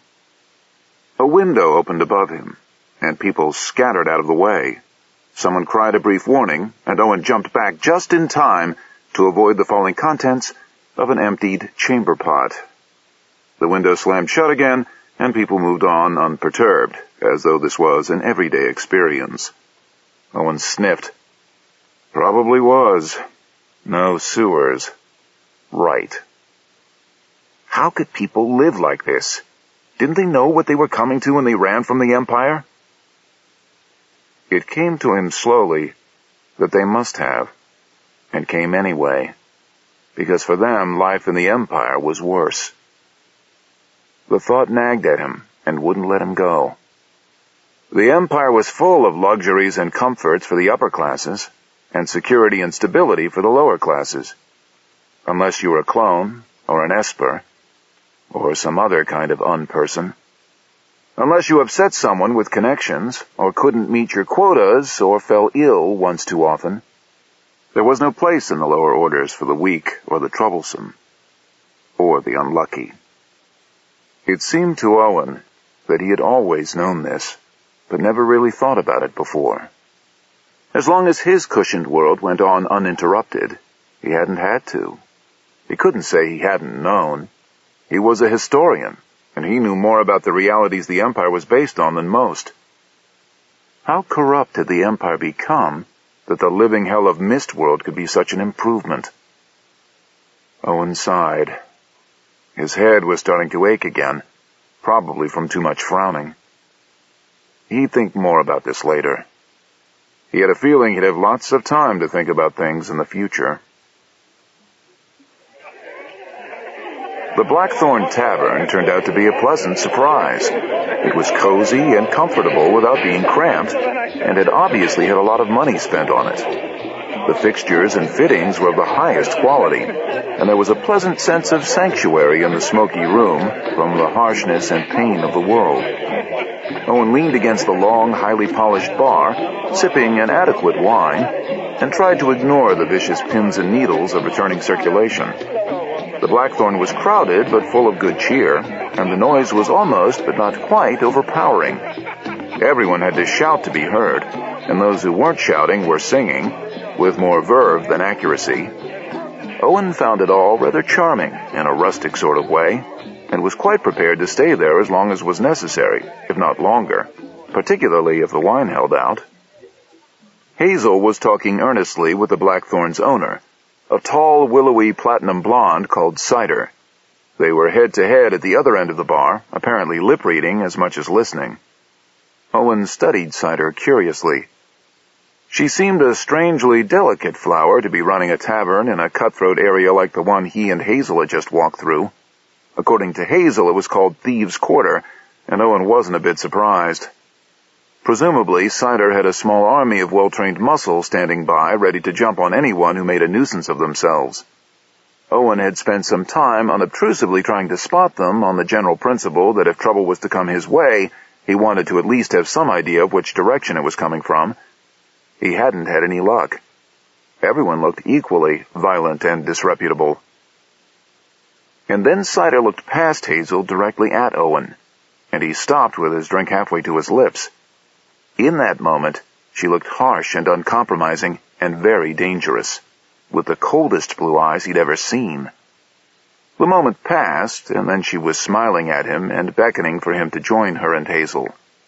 Owen emptied his glass and moved unhurriedly down the bar to join them.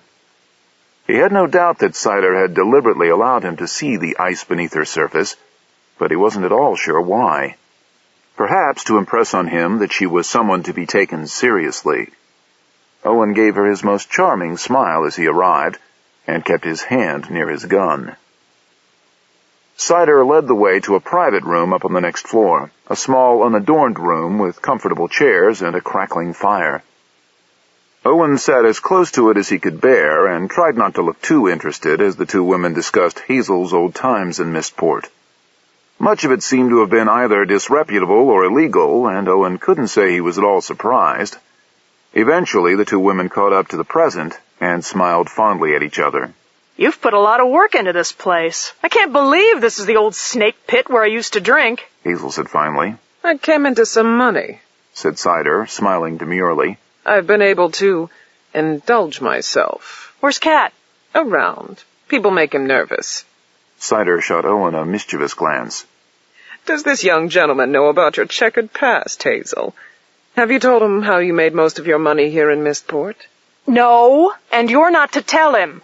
He doesn't need to know. It's a perfectly honorable profession. We've all done a few things we don't like to remember when money gets short. That's as may be. Hazel glared at Owen. And you can wipe that look off your face. I know what you're thinking, and you're wrong.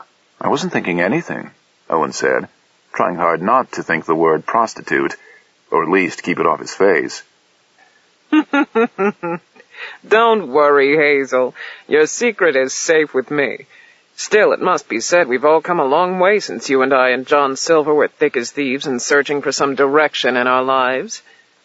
He was a pirate, I was a fence, and you were doing what you were doing. Now he's in charge of Missport security, of all things. I am the highly respectable owner of a highly profitable tavern, and you're an outlaw with a price on your head. Quite a good price, too. The word was out on you and your friend 10 minutes after your somewhat distinctive ship touched down. Don't think I've ever had a lord in my tavern before, let alone one with as famous a name as yours, Lord Deathstalker. Call me Owen. The title's been stripped from me. How long have you known about us? Relax, dear. I don't turn in old friends. I don't have to anymore. And I have my own reasons for hating the Empire and all its works. Her hand rose briefly to brush against a few thin scars on her face. Half this city has been turning the other half upside down looking for you, and the only reason no one's found you yet is because you've been moving around so much. Fortunately, no one's connected you with your last visit, Hazel, so they don't know to check your old haunts, but it's only a matter of time before someone gets lucky. That's why I brought you up here, away from prying eyes. Times are hard here in Mistport, especially since Typhoid Mary tore the town apart. The prices on both your heads are enough to tempt anyone. Even me, if I didn't have such a personal grudge against the Empire. There's nowhere in this city that's safe for you now. No one you can trust except each other. And you can forget about selling your ship. No one will touch it now at any price. The Empire's already said it'll blow it apart on sight no matter who claims to be flying it. I'm afraid you two are stuck with each other. Everyone else has to be seen as a potential enemy. Even I might be tempted if you stayed around long enough. Friendship is nice, but it doesn't pay the bills. There's always Ruby Journey. Cider pulled a face. Ruby Journey. I should have known that name would come up. I never did know what you saw in her. I always thought of myself as a cold-hearted bitch, but dear Ruby's in a class all of her own. You can't seriously be thinking of throwing yourself on her mercy. She's a bounty hunter. I said that. She's my friend. Bounty hunters don't have any friends. Do you know where I can find her? I'm glad to say I haven't the faintest idea. She's around somewhere, no doubt killing someone for money. Or just for the fun of it. She's not that bad. She's a sadistic, amoral psychopath, and those are her good points. You said yourself that Mistport is crawling with Imperial agents, bounty hunters, and amateur assassins. If the Aristo and I are going to survive this mess, we need someone like Ruby on our side, if only to frighten everyone else away. Do you have any idea at all where we might look for her? Cider shook her head dubiously and reluctantly provided Hazel with a short list of places to check. Much as I hate to admit it, Deathstalker, it appears we're going to be sticking together after all. If we separate, that'll just make us easier to take. Besides, you have a connection that might prove useful after all. Jack Random. He's in Mistport? I hadn't heard he was back. If you're looking for an ally, you could do worse. He's probably the only person on Mistworld that the Empress wants even more than you.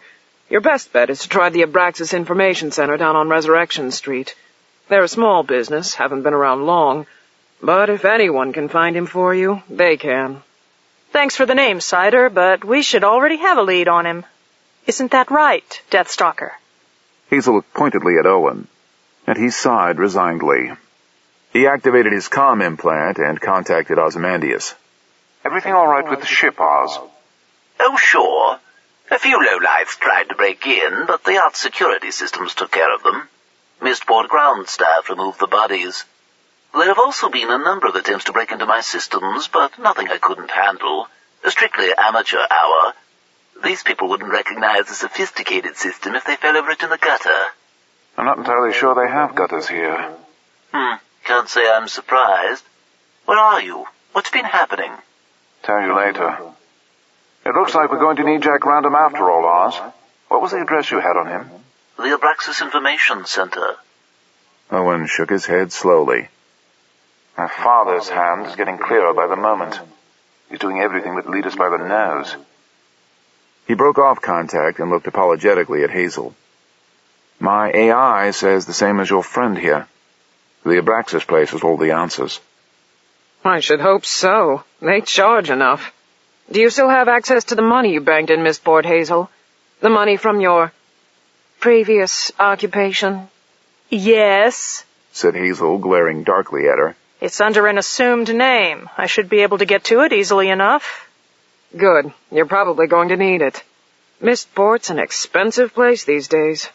Cider led the way back down the stairs and into the bar, which, if anything, seemed more crowded than ever. The press of bodies seemed to open up before Cider, who had a smile and a nod for everyone, but she came to a sudden halt as an alarmingly large figure blocked her path. Owen took one look over Cider's shoulder and immediately dropped his hand to his sword. The figure brushed Cider aside as though she was a child and stood smiling down at Hazel, ignoring Owen completely. The crowd fell back a little to give them plenty of room. They knew better than to get involved with a wampir. Owen studied the smiling figure carefully. He'd heard of the wampir, but never actually seen one in the flesh. Not many had, and lived to tell of it. The wampir had been created to replace the treacherous Hayden men as the Empire's new shock troops. The augmented men of Hayden had proved too powerful to easily control, so the Empire scientists had tried a different approach. They created a new form of artificial blood, supercharged and potent, that would turn any man into an unstoppable warrior. Strong, fast, and self-regenerating. The only drawback was you had to kill your subject first, flush out the old blood and pump in the new, and then revive him. The scientists finally achieved a 70% success rate, which was good enough for the Empire. The result was a dead man walking. They felt no pain or pleasure or sensation of any kind. Their only joy was in combat. Their only thrills the limited pleasures of mental satisfaction. They delighted in torture, cruel as killer cats, and as patient and deadly. They didn't eat or drink, but their artificial blood had to be replenished and revitalized by the periodic infusion of fresh human blood. Mostly the wampir drank it, as much for the effect on witnesses as anything. They made excellent shock troops, with a tendency to be over-thorough and hard to call off, but in the end they were just too expensive to produce en masse, and the project was reluctantly scrapped. But the wampir needed battle like they needed blood, and so they scattered throughout the Empire searching for a little organized death and destruction, and starting it as often as not. They were never popular, but often used, and so their legend grew. The undead soldiers who sought their own deaths as eagerly as any others. Owen supposed it was inevitable that a wampir should turn up on Mistworld. Everyone and everything else did. This particular specimen was 7 foot tall, muscular in a lithe, feline way, and altogether disturbing. His skin was completely colorless, and Owen knew it would be ice cold to the touch. His face was long and angular, all planes and high cheekbones, and his eyes were dark and unblinking. The smile that stretched his pale lips wasn't reflected in his eyes, and he held himself like a fighter waiting for the bell. For the moment, his gaze was fixed on Hazel, and Owen was glad for it to stay that way. The wampir was openly disturbing, on some deep, primal level. Owen glanced at Hazel to see how she was taking it, and was surprised to find she seemed more angry than anything else. Hazel Dark, said the wampir. You've come back to me. Lucian Abbott. Of all the people I didn't want to meet, you were right on the top of the list. Why couldn't you have done the decent thing and died long ago? I did. They brought me back. Now I live on through people like you. You shouldn't have run away, Hazel.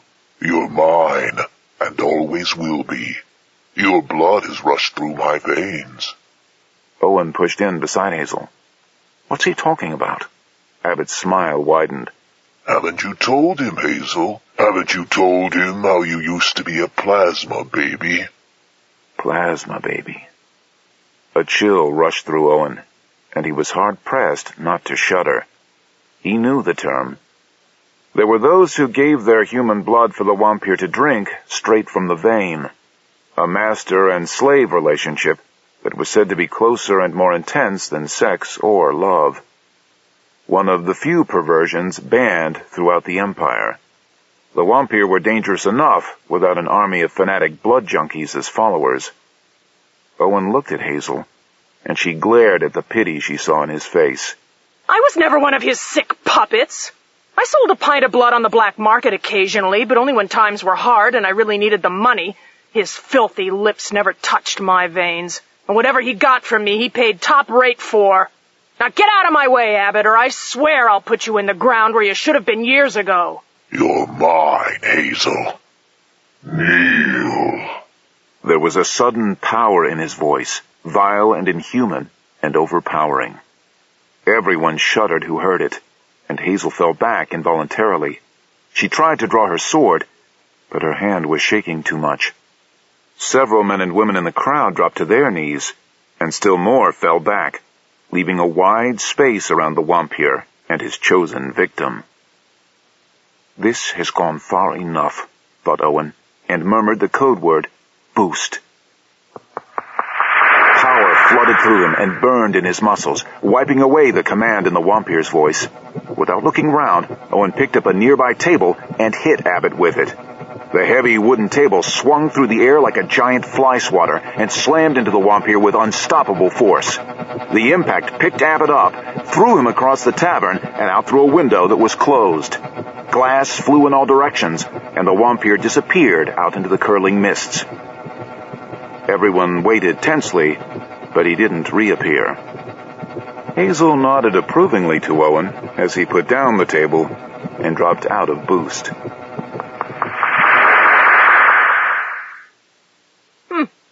Nicely handled, Deathstalker. Owen smiled modestly. I have my moments.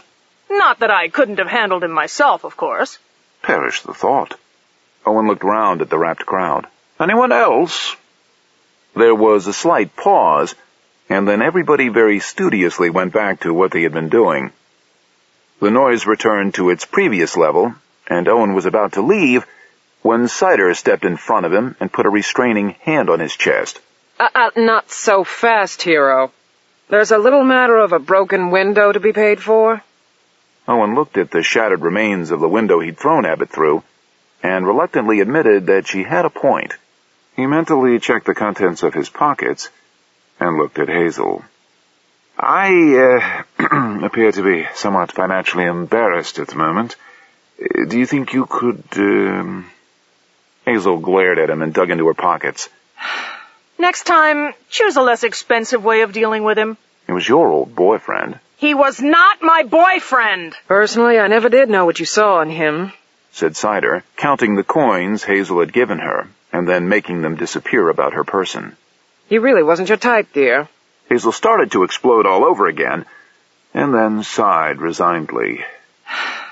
All right, so it wasn't just the money. I was feeling down and just in the mood to be bossed about and mistreated by someone big and dumb and domineering. You know how it is. Unfortunately, yes. Nice to see you again, Hazel. Do let me know how it all comes out in the end. Hazel and Cider embraced quickly, kissed the air near each other's cheek, and then Hazel strode out of the tavern into the mists, followed by a dubious but resigned Owen. Cider watched them go till the mists had swallowed them up, and then closed the door. She made her way back through the shifting crowd, frowning thoughtfully, and then sat down at a table tucked away in a niche at the rear of the tavern. The young man sitting there, wearing a white thermal suit, raised an eyebrow inquisitively. His name was Cat, a slender young man barely into his 20s, but with a lifetime's experience of surviving in the streets of Mistport. He had a pleasant, open face, dominated by steady dark eyes and pockmarked cheeks, and there was nothing he wouldn't do for Cider. He was a roof runner, a burglar specializing in the upper stories of the rich and careless, and mostly he worked on breaking and entering jobs set up by Cider, who also acted as his fence. Cat was a deaf mute, but he didn't let it slow him down. On the roofs it made no difference at all. He watched Cider's lips carefully as she spoke, and waited patiently for his instructions. Big things are happening in Mistport once again. I can feel it in my bones. There has to be a way I can make money on this if I just keep my wits about me. And if I can keep Hazel and her young lord alive long enough. I don't think they realize just how desperate their situation is. Half the city's probably out looking for them by now. I'd turn them in myself if I didn't know Hazel so much. I want you to go after them, Cat. Stay out of sight, but help them where you can. Be discreet. We don't want any involvement being traced back to us. Not till we can see who's likely to come out on top. While you're playing guardian angel, I'll send a discreet little note to Tobias Moon. Put him together with Hazel and the Deathstalker, and all kinds of interesting things might happen. Well, don't just sit there, darling. There's work to be done and plots to be spun. Cat nodded quickly, kissed her goodbye, did it again because he enjoyed it, and bounded to his feet. He pushed open the window beside him and dived out into the cold air and swirling mists. He slammed the window shut and then clambered up the outer wall of the tavern with practiced ease. It only took a few minutes to haul himself up over the heavy iron guttering and onto the gabled roof of the Blackthorn, and he crouched there for a long moment like a ghostly gargoyle, looking out over an undulating sea of roofs, stretching away into the gray haze of the mists. Cat was back in his element again. He set off across the roofs of Thieves' Quarter in search of Hazel and Owen, secure in the knowledge that they'd never even know they were being followed.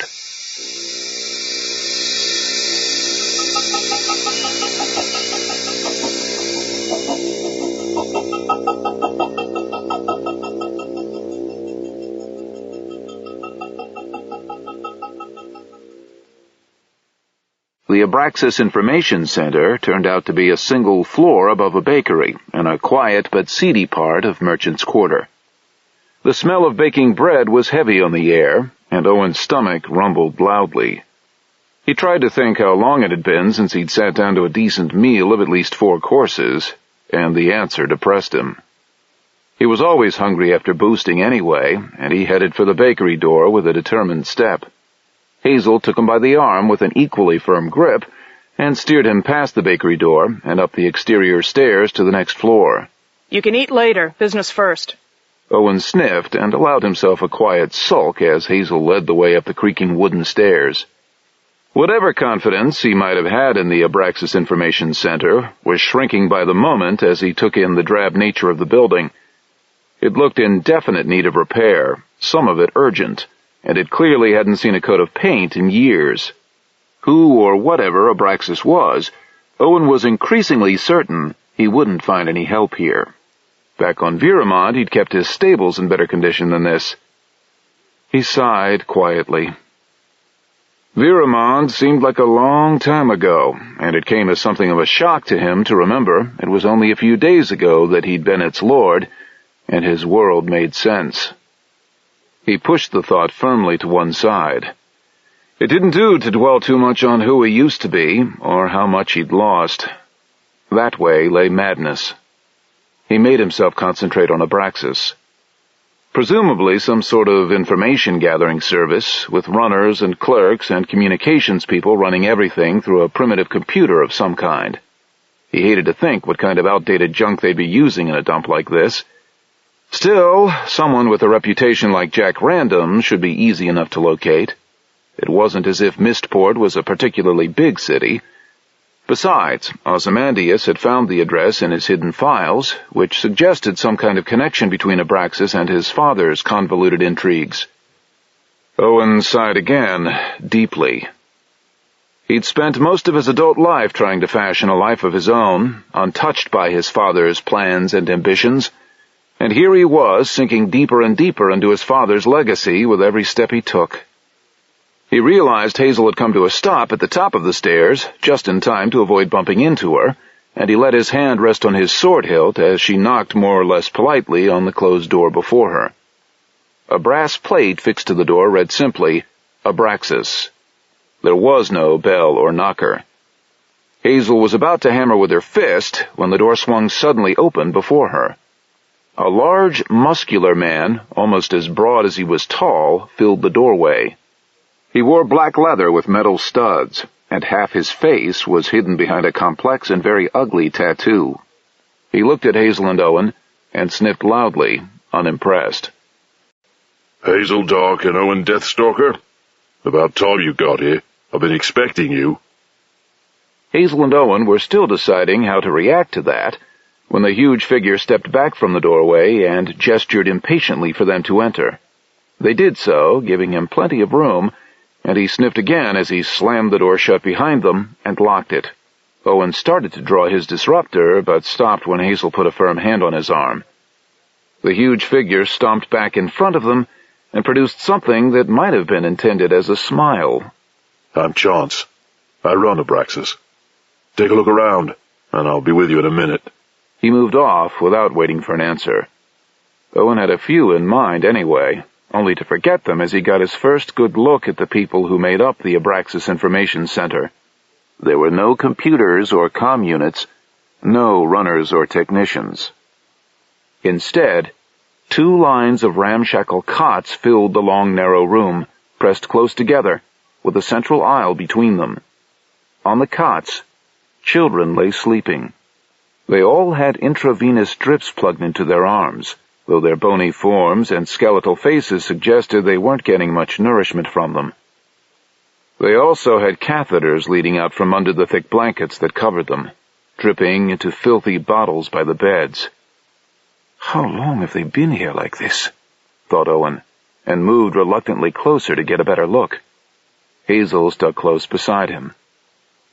The children ranged from toddlers of 4 or 5 to some who appeared to have just entered their teens. They twitched and turned in their sleep or comas, but their faces seemed somehow intent, focused, and their eyes rolled under their closed eyelids.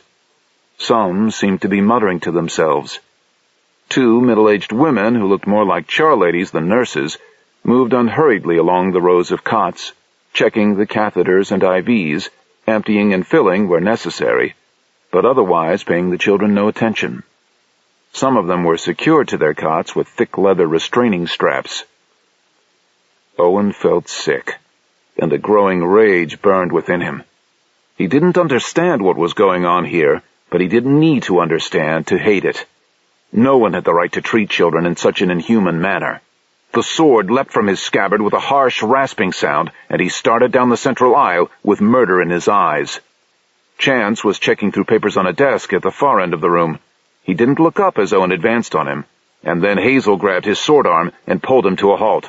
Hold it, Owen. You don't understand. I understand these children are in hell. Yes, maybe they are. But there's a purpose to this. I've seen this kind of thing before. Owen hefted his sword, and then lowered it again. All right. Explain it to me. Chance could do it better. Stay here and I'll go get him. Promise you won't do anything till you know the whole story? No promises. Get Chance. And tell him if I don't like what he has to tell me, I'm going to kill him right here and now. Hazel patted his arm reassuringly, as one would an angry, dangerous dog, and hurried down the central aisle toward Chance. Owen's hand clenched tightly round his sword hilt in rage and frustration. He'd never seen anything like this, even in the worst hell spots of the Empire, and he was damned if he'd let it continue. He walked slowly down the aisle, looking from face to face, seeing only a kind of desperation in their gaunt features. One young teenager was stirring restlessly under his restraining straps, muttering fiercely to himself. Owen leaned over the bed to listen to the quiet, breathy voice. Brave notes and screaming shocks. The pale harlequins are swarming again. Dear lost shoes and delicate monks are dancing round the summer stone. Owen straightened up, obscurely disturbed. It was clearly gibberish, but it bordered on the edge of meaning, as though he might understand it if he just listened long enough. He looked up to see Hazel coming back with Chance, and raised his sword just a little. The 2 of them stopped a respectful distance away, though Hazel seemed more impressed by the drawn sword than Chance. Owen smiled coldly at the big man. It didn't matter how big he was or what he had to say. Someone was going to pay for what had been done to the children. The restraining straps are there to protect them. The children are espers, but they can't always handle what their minds show them. One boy clawed out his eyes rather than see. I don't take chances with them anymore. All these children are retarded to some extent or other. Idiot savants with limitless memories and wide-ranging telepathy. Their minds roam freely out over the city, while their bodies rest here, trawling the thoughts of the population and picking out what nuggets of information I require. Their families sell them to me when they can no longer look after them, and I put them to work. There's no room on Mistworld for the weak or the handicapped. If they weren't espers, and therefore potentially useful, they'd just be abandoned in the cold and left to die. As it is, I look after them, and they look after me. Few of them last long. By the time I get them, they've already had hard, brutal lives. Fortunately for me, there are always more to replace those who burn out. Don't look at me that way, Deathstalker. I care for them all while they're with me.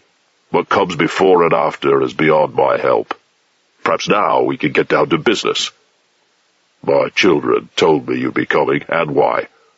You don't have much time. If my espers knew you'd be here, you can bet that others do too. The penalty of living in a city full of telepaths with loose lips is that there's damn all privacy. Not that I have any right to complain, of course. It is, after all, how I make my living. You needn't worry about payment. The previous Lord Deathstalker had an account with us. He left instructions that if you ever turned up here looking for help, I was to assist you in locating Jack Random and send you to him. Are you going to stand there holding that sword all day, Deathstalker, or will you allow us to help you? I'm still thinking about it. How did you link up with my father? He made Abraxas possible. It was my idea, but his money. He saw the advantages right off, and all I had to do to repay him was make sure he got a copy of whatever information my children turned up. Your father was a visionary, never afraid to experiment. He was never afraid to make a profit, usually at someone else's expense. Owen reluctantly sheathed his sword.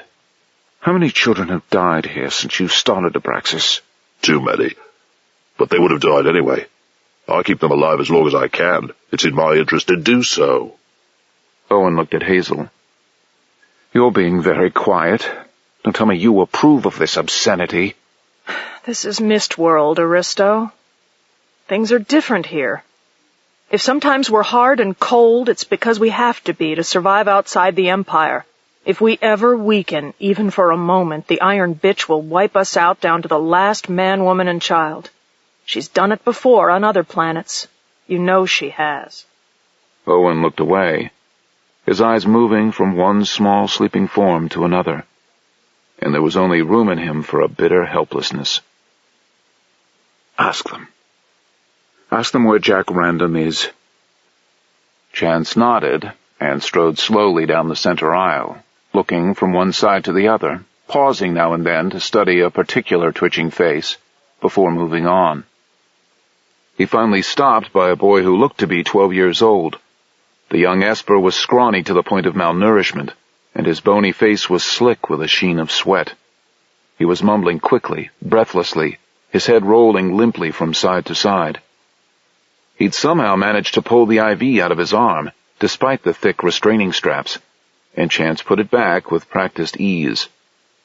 He knelt down beside the bed and put his mouth as close to the boy's ear as he could.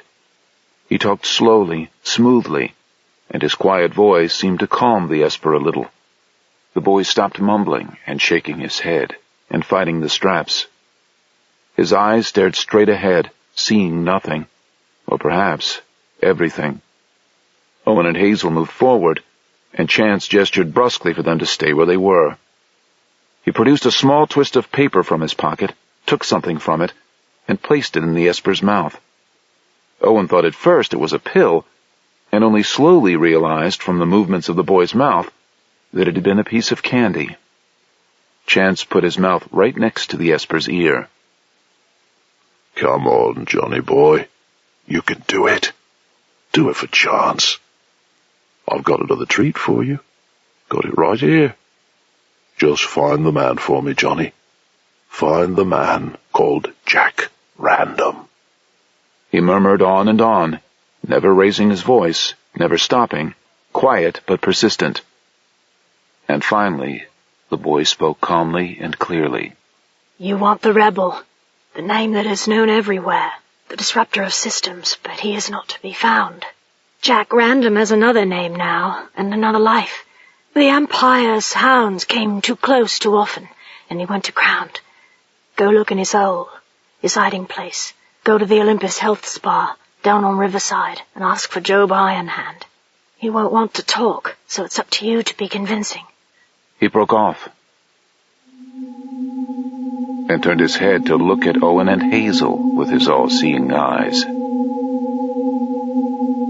I see you, Deathstalker. Destiny has you in its clutches, struggle how you may. You will tumble an empire, see the end of everything you ever believed in. And you'll do it all for a love you'll never know.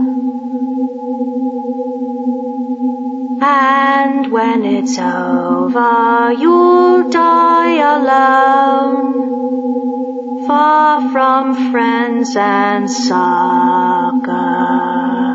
That's enough, Johnny. The Esper closed his disquieting eyes and turned his head away, and his words became quiet and meaningless again. Chance got to his feet and rejoined Owen and Hazel. Don't take too much notice of that last bit. A lot of my children claim to get glimpses of the future now and again, but they've been proved wrong as often as right. Otherwise, I'd have been a rich man by now. I've no plans to die any time soon. I've been on borrowed time anyway, ever since Hazel saved my ass on Virimond. Let's get out of here, Hazel. This place gives me the creeps. Chance shrugged. Nothing keeping you here, Deathstalker. You've got your name and address, all paid for in advance. The rest of the money in your father's account will go toward keeping me quiet about your visit and your destination. I do regret the necessity, but times are hard, and an honest man must turn a credit where he can. I'm sure you understand. He broke off abruptly as Owen reached out, took a good handful of Chance's leathers, and lifted him up on his toes. Owen stuck his face into Chance's and smiled unpleasantly. You understand me, Chance. You breathe a word about me to anyone at all, and you'd better pray that they make a real good job of killing me. Because otherwise, I'll find you wherever you run and kill you by inches. Got it? And then, without looking round, he slowly noticed that something had changed. It was very quiet, very still, and he suddenly realized that the sleeping Espers had stopped muttering. Without releasing his hold on Chance, he looked around him. The Espers had raised their heads, and they were all looking at him, their faces cold and focused and entirely menacing. Put him down, Owen. Please, put him down. Owen let go of Chance and stepped back. He didn't even try to draw his sword or his disruptor. He somehow knew they wouldn't be able to help him. The feeling of menace was thick on the air, and a slow power burned beneath it. Chance readjusted his clothing fussily and sniffed at Owen. My children protect me, Deathstalker. Always. I suggest you leave now, before they decide to do something unpleasant and terminal to you. Time to go. He's not joking, Owen. Those kids are dangerous. So am I. I'm a Deathstalker, Chance, and don't you ever forget it. The Empress took your name away. Owen smiled coldly. It wasn't hers to take. I'm a Deathstalker until I die, and we never forget a slight or an enemy.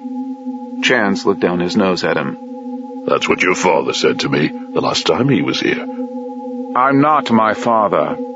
I fight dirty.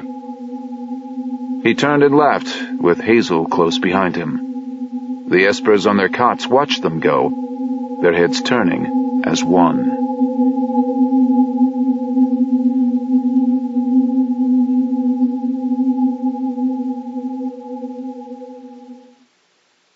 Owen, whatever else you do or don't do in Mistport, the one thing you should never do is get an Esper mad at you, let alone a whole crowd of crazy Espers.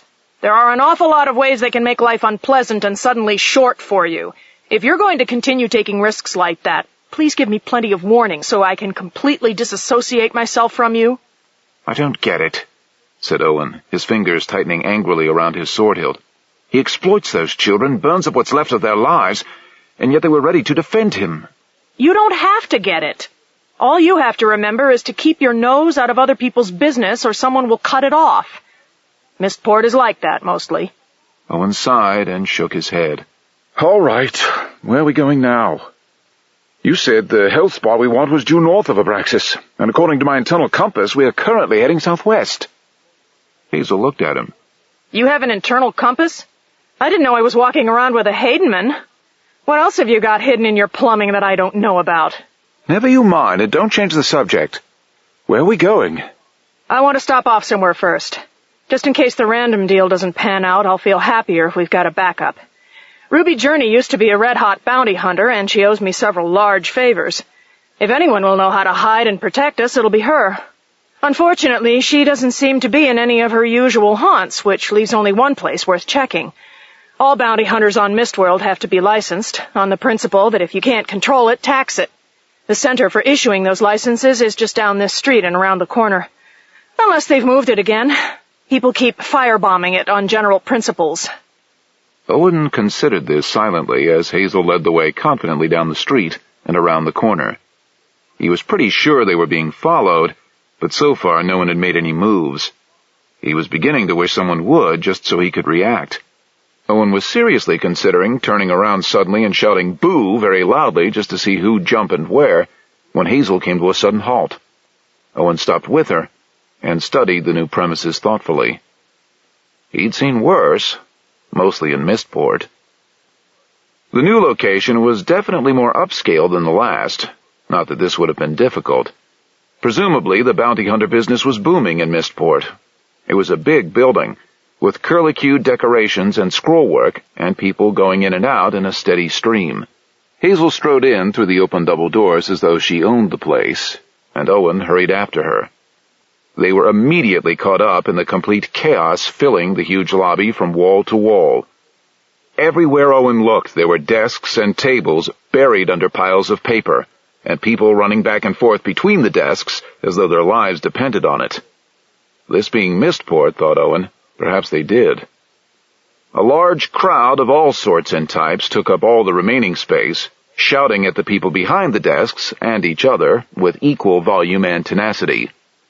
The walls were covered with overlapping wanted posters, and up on the ceiling, someone had painted a series of large murals depicting the human body in some detail, and the best places to hit it with large pointed things. The din was deafening, the air was hot and sweaty, and the smell was indescribable. Hazel plowed right through the middle of it, making liberal use of her fists and elbows to get some room. Apparently this was common practice, or at least common enough that only a few people reached for their swords, and by then she was already gone. Owen stuck close behind her, muttering polite apologies that no one heard, and glaring at anyone who didn't put their sword away fast enough. It was a good glare. Owen had had lots of chances to practice and perfect it since he'd come to Mistworld. It was a carefully balanced mixture of rage and imminent violence, with just a touch of outright insanity. By the time he was halfway through the crowd, people were backing away to avoid him. He ended up at Hazel's side in front of a desk at the rear of the room. It had 2 trays, marked "In" and "Urgent," and there were piles of paper everywhere. Much of it had the rough look of cheap recycling, and Owen was intrigued to note that most of them were covered with handwritten texts. In the circles he was used to moving in, handwritten notes tended to be few and far between, being usually reserved for spies and lovers. The man sitting behind the desk was a small, intense figure with a put-upon face and a permanent scowl. He was casually dressed to the point of carelessness, and his thick black hair stuck out at angles, as though he tugged at it a lot. Hazel smiled at him charmingly, and the clerk stared back at her with equal parts desperation and apoplexy. Hazel opened her mouth to speak, and he beat her to it in a loud, carrying voice that cut through the general din. I don't know! Whatever it is, I don't know, and I don't care! I am up to my lower lip in paperwork and thinking fast. Go away! Come back next week, or next month, or not at all, see if I care. Why are you still standing there? I only want one name. That's what everyone says!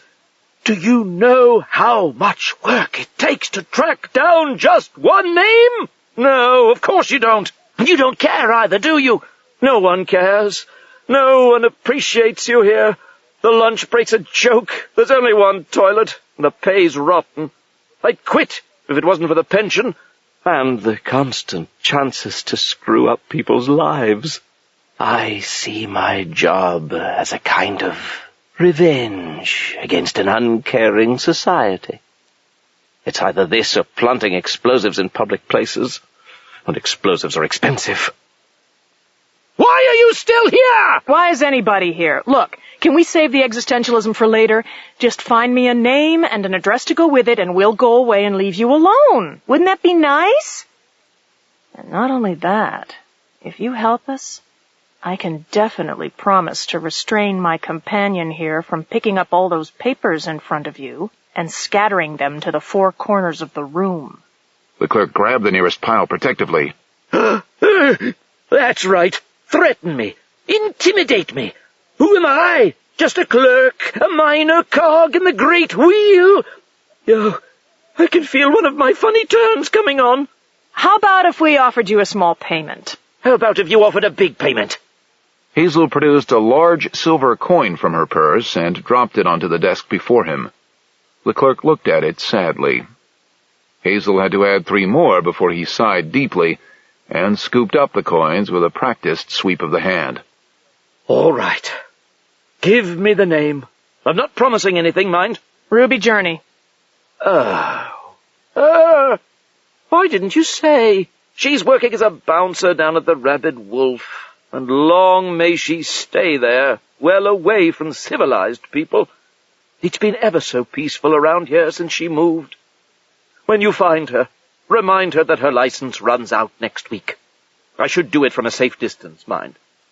Now go away and upset somebody else! I have papers to shuffle and civil insurrection to plan! He picked up the nearest piece of paper and stared at it fixedly. Owen and Hazel exchanged a look, and then shoved, elbowed, and intimidated their way back through the crowd and out into the calm and quiet of the street. Well, that was different. So you and this Ruby Journey go back a long way, then, said Owen as they set off down the street. He couldn't help noticing that they still weren't heading north. I had a try at bounty hunting myself. I didn't last long. I was too soft. Kept bringing them in alive, and there's no money in that. Ruby was my sponsor and mentor at the time. A good friend, if a trifle unpredictable. I can't believe things have got so bad for her that she's been forced to work as a bouncer. Mind you, I bet she's a good one. No one would argue with her twice. Owen and Hazel trudged off down the street, lost in their separate thoughts, and never saw the hooded figure with a crossbow rise up from an overlooking balcony and draw a bead on Owen's unprotected back. The assassin's finger tightened on the release, and a stone from Cat's slingshot hit him right between the eyes. He fell backward out of sight, and the arrow disappeared into the mists. The cat shrieked briefly in outrage. Cat, the roof runner, grinned and recovered his balance on the outcropping gable he was crouching on opposite the balcony. Funny thing about assassins, it never seemed to occur to them that while they were stalking someone else might be stalking them. This was the 17th bounty hunter he'd deterred, and he was running out of stratagems, not to mention stones for his slingshot. He wished Owen and Hazel would work out where they wanted to be and settle there. It was hard work tracking them across the city, jumping from roof to roof, and taking care of the apparently endless stream of would-be assassins who dogged their trail. And now they were off again, heading even deeper into Thieves' Quarter, into areas people usually had enough sense to leave well enough alone. Cat sighed heavily and set off after them, eyes alert for further dangers. He hoped Cider had some plan to make money out of these people. He'd hate to think he was doing all this for nothing. The Rabid Wolf was a festering dump tucked away up a side street with no lighting, as though even the street was ashamed of its presence. The only light came from a brazier burning unattended halfway down the street. Owen wasn't sure what was actually burning in the brazier, but it smelled awful. Also, from the look of the street, several horses had recently taken the time to use the street as a toilet. At least, he hoped it was horses. He looked at Hazel, who was looking calmly down the street as though she'd seen worse. "We don't really have to go down there, do we? It's going to ruin my boots." Don't be such a wimp, Owen. Just watch where you're treading and don't talk to any strange women and you'll be fine. She set off down the street, and Owen followed her, being very careful where he put his feet. The rabid wolf looked as though it had seen a great deal of hard use down the years, not to mention the occasional firebombing and outbreak of plague. The open door was guarded by a huge, hulking figure with bulging muscles and glandular problems. Hazel walked right up to it, stuck her face into its, and the two of them exchanged tough sounds for a moment, just to establish they were both hard, desperate types, and then Hazel slipped the figure a coin, and it stepped back from the door to let Owen and Hazel enter. Hazel stalked past it with her head held high, and Owen hurried after her, keeping a wary eye on the doorkeeper as he dodged past it, his hand never far from his sword. He tried a tentative smile, and the doorkeeper opened its mouth to reveal 4 sets of gleaming steel teeth. Pointed, gleaming steel teeth, in neat rows. Owen knew when he'd been outsmiled. He looked away as though he'd meant to all along, and almost bumped into Hazel from behind. She'd stopped just inside the bar, and was looking around with barely disguised nostalgia. Owen wrinkled his nose at the smell, and thought he could detect several kinds of smoke in the air that were banned throughout the Empire on the grounds that they were dangerous to whoever happened to be around when someone else was smoking them. The light was dim, not helped in the least by the thick smog in the air. The inhabitants of the bar looked the kind who preferred it that way. At least if Owen had looked that unsavory, he'd have preferred not to be seen too clearly. There was no sawdust on the floor, presumably because the rats had eaten it. He could see a few of them darting busily about in the far shadows. "If one of them runs up my leg," thought Owen, "I'm going to scream." Hazel made her way through the smog to the bar, and Owen went after her rather than be left alone. Hazel gestured imperiously at the bartender, a grossly fat man with a long, stained apron that might have started out white several decades ago, and grilled him on Ruby Journey's whereabouts. Owen took the opportunity to study the various bottles on display, and decided very firmly that he wasn't at all thirsty. And he didn't think he'd ask about bar snacks either. He put his back to the bar and looked about him. He hadn't seen such an assortment of thugs, villains, and general lowlifes in one place since his last visit to the Imperial Court on Golgotha. A handful of ladies of the evening, or ladies of the mid-afternoon to be exact, were gathered together at the other end of the bar, garish and striking in their working paints and finery. They were arguing fiercely over a large purse of money, presumably obtained from the man sleeping beside them with his head on the bar. Owen had to admit that they were rather attractive in a grubby, vicious way, and the beginnings of a fantasy stirred in his mind, and certain parts of his anatomy. Perhaps the Rabbit Wolf wasn't such a bad place after all. At which point, one of the women produced a knife from nowhere and stabbed one of the other women right in her overdeveloped chest. She fell limply to the floor and lay still, and her murderer snatched up the purse from the bar. The other women thought this was the funniest thing they'd ever seen, and shrieked with laughter. Owen looked longingly at the door, and decided he was going to shoot anyone who even looked at him oddly, especially if it was a woman. Hazel appeared suddenly beside him, and he nearly jumped out of his skin. Oh. What's the matter with you? What's the matter with me? This is the most appalling, disreputable, and downright awful establishment I've ever had the misfortune to visit. If you were to look up the word sleazy in the dictionary, it would say, "Sea Rabbit Wolf." Get me out of here before I catch something. It's not that bad, for Mistport. I used to do a lot of my drinking here when I was younger. Of course, I had no taste then. It gets a bit noisy sometimes, and the clientele isn't exactly elite. But on the other hand, it's never boring. There's a lot to be said for boring. What did you find out about Ruby Journey? Hazel scowled. Ruby worked here briefly, but they ended up firing her for excessive violence, which probably took some doing in a place like this. They've no idea where she might be now. Does that mean we can get out of here now? You really don't like this place, do you? Isn't the ambiance growing on you? If it does, I'll scrape it off. I just know I'm going to come down with something disgusting simply from breathing what passes for air in here. I've had boils on my buttocks that were more fun than this." Hazel pointed out one of the ladies at the end of the bar. "I think she fancies you." "I'd rather die." And that was when the fight broke out. Owen didn't see who started it or why, but suddenly everyone in the inn was fighting everyone else with swords, knives, broken bottles, and anything else that came to hand. The din was appalling, with battle cries, screams, and foul language filling the air. Blood flew in all directions, and bodies fell to be trampled underfoot. Owen drew his sword and backed up against the bar. One of the few things he had learned from his tutors was that discretion usually was the better part of valor. Or, to put it another way, only an idiot gets involved in other people's fights. He shot a glance at Hazel and winced. She was grinning at the mayhem with undisguised glee and looked as though she might dive in at any moment just for the hell of it. Owen grabbed her by the arm, got her attention by shouting right into her ear, and pushed her firmly toward the exit. She nodded disappointedly, and standing back to back, they headed for the door. A few individuals disputed their progress, but backed off rather than face the obvious competence with which Owen and Hazel held their swords. They eased out the door, stepping over the unconscious body of the doorkeeper, and lurched out into the street. It seemed very calm and peaceful, though the din inside seemed to be going on uninterrupted. Owen began to breathe more easily and put away his sword. "All right, let's get out of here before the law arrives." "The law? Around here? Not unless they're new. The watch doesn't bother this neighborhood for anything less than a full-scale riot." "This doesn't qualify?" "Hardly. Just a few high spirits, that's all. It'll blow over as quickly as it started. You've got to learn to take things more casually, Deathstalker.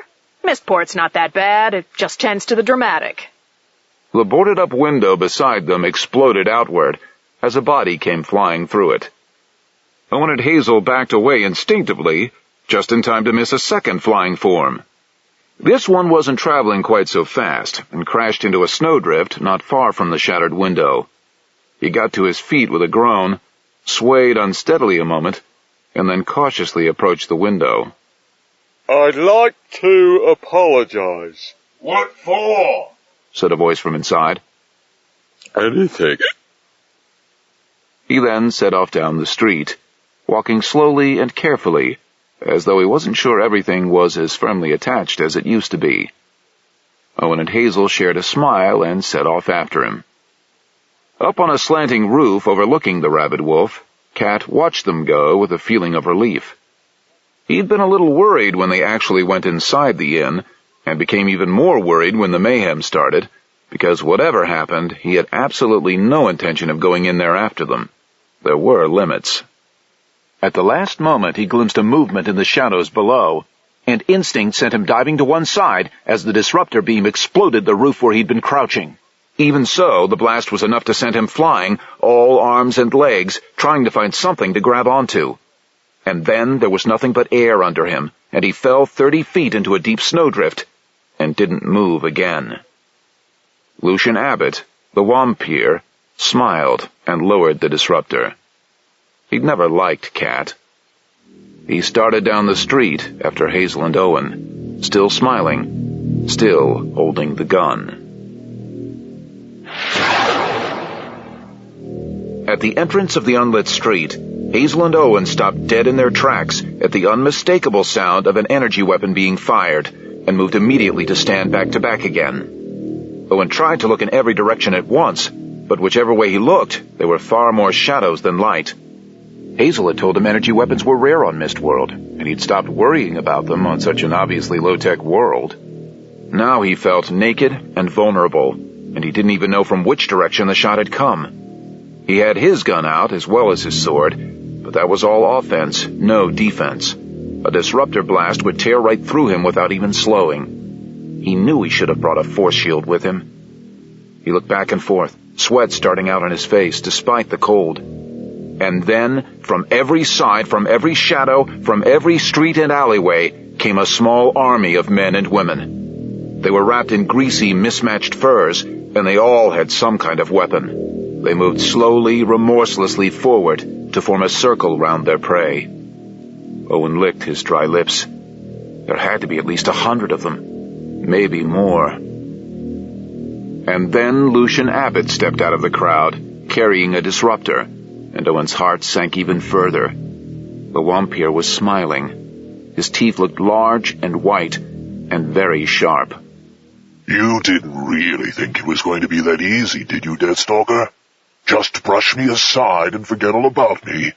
Takes more than one blow to put me down. You have to remember, I'm Wampir. I'm not human anymore. Haven't been since they let me die and then brought me back. Do you like my friends? They're all plasma babies, blood junkies, blood brothers and sisters, bound to me by ties stronger than love or family, life or death. You never did tell him the whole story, did you, Hazel? What it really means to be a plasma baby? I didn't just drink her blood, Deathstalker. She drank mine. Only a few drops at a time, but a little of my artificial blood goes a long way. I take human blood in and refine it into something else. They tell me it's the most potent drug imaginable. A high so intense it's like living and dying all at once. Isn't that right, Hazel? That was a long time ago, Abbott. I broke free of you. It took everything I had and then some, but I beat you. You're nothing to me anymore. You belong to me, just like the rest of my children. Come back to me. Taste my blood again, and I'll let you live. I'd rather kiss a cockroach. The Wampir smiled coldly. Kill them both. See that they suffer first.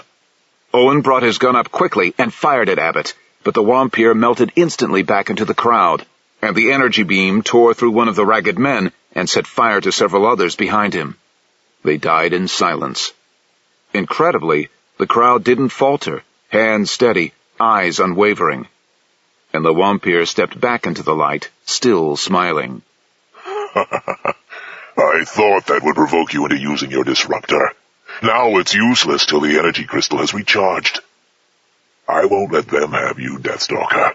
I want you for myself, not for the price on your head. Money means little to me anymore. No, I want to break you, humble you, cripple you. I shall enjoy that. And then I'll let you drink a little of my blood, and you'll belong to me, body and soul. Owen put away his gun and swept his sword back and forth before him. You talk too much, Wampir. Let's do it. The Wampir surged forward, arms outstretched, moving impossibly fast. Owen braced himself and stepped forward in a perfect lunge, sword extended, and Abbott impaled himself on the long blade. It entered just below the heart and punched out his back in a flurry of black, viscous blood. Abbott grunted once, and then stepped forward, forcing himself along the blade so that he could reach the Deathstalker. Owen pirouetted on one foot, brought the other up to slam against Abbott's belly, and jerked his sword free again.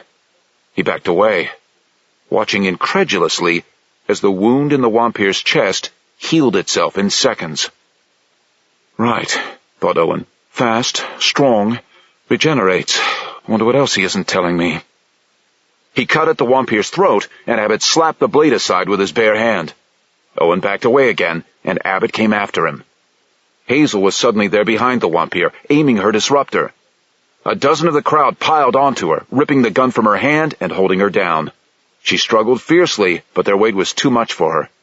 Owen scowled and subvocalized the trigger word, boost. He'd been using it far too often just recently, and he hated to think what the long-term effects were going to be. But it wasn't as if he had any choice in the matter. The world seemed to slow down as the boost took hold, supercharging his system and buying him time to think. The Wampir was fast, but so was he now. If he could just get past the Wampir's defenses, one good cut to the neck would decapitate him. Regenerate from that, you bastard. He danced around the Wampir, cutting and drawing back, spilling the black blood, only to see the cuts heal in a moment. The Wampir moved with him, his hands reaching out to tear and hurt, the two men moving too quickly for the unaided eye to follow. Owen thrust and stamped, cutting where he could, going always for the throat, but never even getting close, while Abbott's grasping hands came closer every time. Owen licked his dry lips and panted for breath. The boost gave him some regeneration, but he didn't think it would be enough to repair what Abbott intended to do to him. And then he moved too slowly, anticipated too late, and Abbott's hand closed around his wrist like a vice. The vampire's hand tightened, and all the feeling went out of Owen's hand. The sword fell from his numb fingers, and Abbott laughed softly. Owen dropped his free hand to his boot, pulled out the dagger he kept there, and rammed it between the vampire's ribs. Black blood ran for a moment, and then stopped. The vampire smiled, and threw Owen 20 feet. The crowd scrambled to avoid him, and he hit the packed snow hard, driving the breath from his lungs. He rolled over slowly, biting back a groan. His hand was completely numb. Abbott was walking unhurriedly toward him, still smiling, the knife jutting unnoticed from his ribs. Owen lurched up onto one knee and crouched there for a moment, breathing hard. And then his good hand brushed against something in the snow, and his heart missed a beat as he recognized what it was. Luck had finally smiled on him, and he was back in with a chance. Abbott loomed over him, grabbed Owen's shirt front with both hands, and lifted him off the ground. His feet kicked helplessly, 6 inches above the snow. It's over, little man. Bet your ass. And Owen brought up the hand holding Hazel's lost gun, thrust it into Abbott's gaping mouth, and pressed the stud. The energy blast blew the vampire's head apart like a rotten fruit, and black blood and brains flew across the air. Abbott's hands slowly released Owen, letting him fall back onto the blood-spattered snow. He scrambled quickly away, tucked Hazel's gun into his belt, and scooped up his sword with his good hand, beating the other against his thigh to get the feeling back again. And then, finally, Abbott's body fell and lay still. The crowd of onlookers surged forward and fell on it like rats on a day-old corpse. They tore the vampire's clothes apart, cut the flesh with their weapons, and sucked at the black blood like leeches, their mouths working greedily against the pale flesh. Others fought over the blood spilling sluggishly from the severed neck. Owen staggered over to Hazel, who was back on her feet and shaking her head dazedly. She looked up sharply as he approached, then looked across at the feeding frenzy of the mob. "I really think we should get out of here, Hazel." Owen flexed his hand, grimacing at the pins and needles, and then gave Hazel her gun back. She nodded quickly and looked about her. I get the feeling it's not going to be that easy, Deathstalker. Owen looked around him, and his blood ran cold. The crowd had left the vampire's body and reformed itself around them. Most had black stains around their mouths, and all their eyes were fixed on Owen and Hazel. There was a growing tension in the air, and the faces of the crowd slowly filled with the same slow hatred. Their master, their god, was dead. There would be no more of the wonderful blood that had made them feel like gods too for a time. Owen looked quickly about him, but the odds were equally bad whichever way he looked. He stood back to back with Hazel, and they held their swords ready. And the mob came at them from all sides. At first, the sheer size of the crowd counted against it. They weren't used to working together and kept getting in each other's way. But the black blood burned within them, and they struggled for a chance to get at the man who had killed their god. Owen cut and thrust with skilled precision, killing coldly and dispassionately, with the minimum necessary movement and strength. The blood junkies died and fell, but there were always more to take their place. Hazel fought at his back, stabbing and cutting. Blades came at Owen and Hazel from all directions, swords and knives and machetes in never-ending numbers. Owen fought on, doggedly refusing to be beaten. The boost still flared within him, bright and powerful, but he wasn't sure how much longer it would last. The candle that burns twice as brightly lasts half as long. He gutted a skeletal man wrapped in evil-smelling furs, ducked a wild swing from the man next to him, and cut viciously at another face that pressed too close. He'd already taken a dozen minor wounds he was too busy to feel, and blood soaked his clothes, some of it his. And still the crowd surged around him, desperate to drag him down. It came to him suddenly and quite calmly that there was no way he and Hazel could survive this. There were just too many of the blood junkies. It only needed one of them to get in a lucky blow, and the fight would be over. A hell of a way for a Deathstalker to die, pulled down by nameless dogs in a nameless back alley. He smiled slightly, even as he cut and thrust. He'd felt this way once before, on Viramond, when his own men had surrounded him, desperate for his head. But then Hazel had come from nowhere to save him. This time, she was in just as much trouble as he was. She couldn't save him. But perhaps he could save her. He considered the thought dispassionately and found it good. He owed her his life, and the Deathstalkers always paid their debts.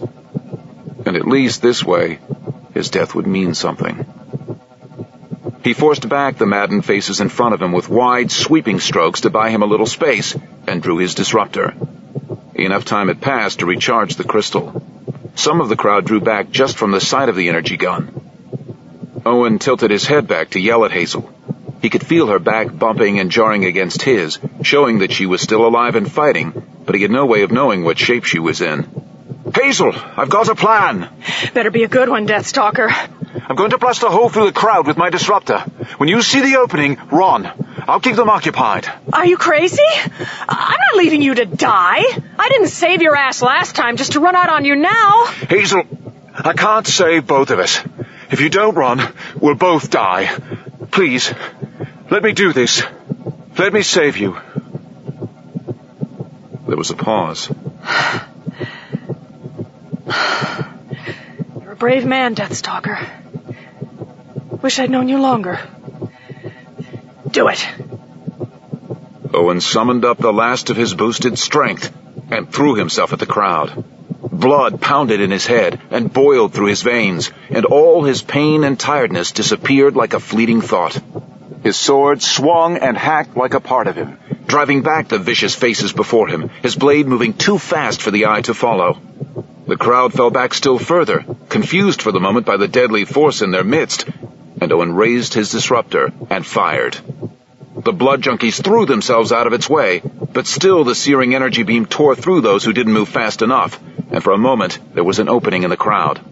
"Run!" yelled Owen, as he pulled Hazel round so she could see the opening, and she lowered her head and ran. She burst through the crowd and on into the deserted street beyond. She pounded down the street and only slowly realized no one was following her. She stopped and looked back, and all she could see were the backs of the crowd intent on one struggling figure in their midst. Hazel slowly lowered her sword and felt something burn in her eyes that might have been tears. He'd never liked her much, any more than she'd liked him, but he'd sacrificed himself to save her. For a moment, she wanted to run back and fight beside him again, but that would just have thrown away the chance he'd given her. As she watched, the crowd pressed in from every side, hacking and cutting, and Owen fell beneath them to disappear under the crowd of bodies. A sob forced its way past her trembling mouth. "Don't mourn for him," said a quiet, distorted voice behind her. "It's not over yet." She spun round, sword at the ready, and found herself facing a tall, stocky man in a dark uniform she didn't recognize. She had a brief glimpse of a subtly inhuman face with blazing golden eyes, and then the figure was past her and running toward the crowd with impossible speed. A few turned to face him, but he was among them in seconds, swinging his sword in long, deadly arcs that picked men up and threw them aside like puppets with broken strings. Men and women fell to every side of him, and the crowd scattered, unable to face the newcomer's incredible strength and speed. From their midst, a blood-stained figure rose up again, still savagely swinging his sword. His voice rose above the clamor, strong and strident. "Chandra Kaur!" Hazel's heart missed a beat as she realized who it was, and she had to blink back fresh tears. She should have known Owen Deathstalker wouldn't die that easily. Together, he and the newcomer moved among the dispersing crowd like unstoppable nightmares, and bloodied figures fell to the stained snow and did not rise again. No one could stand against them, and after a few moments, no one tried any more. The surviving blood junkies turned and ran, and as quickly as that, it was all over. Owen and the newcomer lowered their swords and watched them run, and then looked at each other appraisingly. Hazel ran back to join them, then had to put a supporting arm round Owen as his knees buckled. He was trembling like a horse after a race, but he still managed a ghastly grin for her, despite his many wounds. You realize that this is the second bloody time I've had to be rescued by somebody else. Just once I'd like to rescue myself, okay? Is that so much to ask? Oh, shut up and get your breath back. If you were drowning, you'd complain the straw you were clutching at wasn't a good enough quality. What was that you were shouting? My family's battle cry. I never used it before. Never thought I would. Surprising what goes through your mind when you realize you might not be about to die after all. Speaking of which, who's your new friend? Don't ask me. I thought he was a friend of yours. They both turned to look at their unexpected savior, and he looked silently back. His face was subtly inhuman, just as Hazel had thought. There was something wrong in its planes and angles, as though strange and unfamiliar emotions had shaped it. But it was the eyes that held the attention, that brought gooseflesh to Owen and Hazel's arms and raised the hairs on their necks. The eyes glowed a bright gold in the dim light of the street, as though lit from within by some strange inner fire. They marked him like the brand of Cain. He was a Hayden man, one of the legendary augmented men of Lost Hayden. They were rare now, seen perhaps once in 100 worlds, the few survivors of the terrible Hayden Man Rebellion, when cyborgs created by men sought to wipe out humanity, root and branch.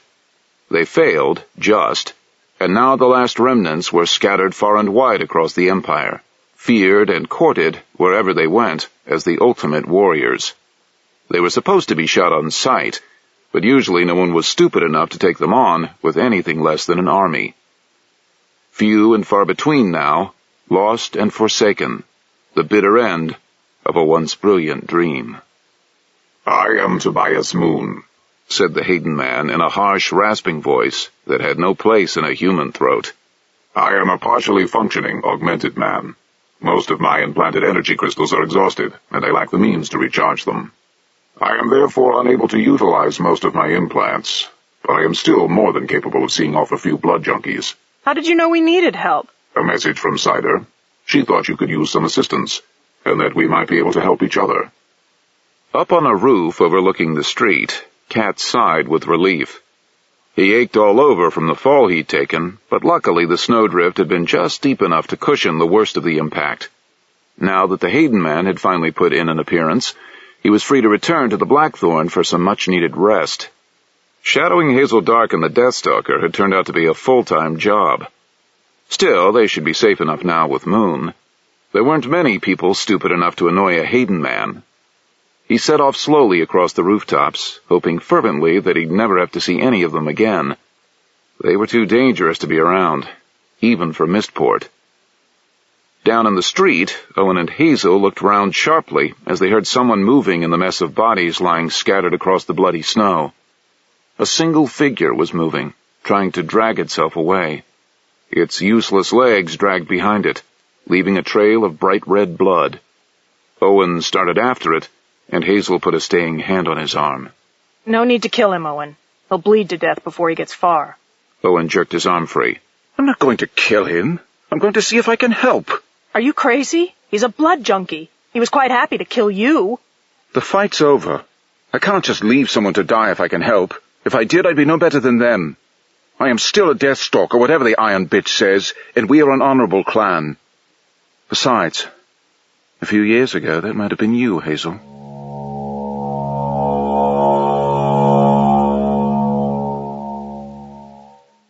He quickly caught up with the crawling figure and knelt beside it. He put a gentle hand on its shoulder, and the figure shrank away from him with a weak, desperate cry of fear and pain. The figure wasn't very big, barely 5 feet tall, wrapped in filthy, shapeless furs. Its legs were soaked in blood from the thighs down.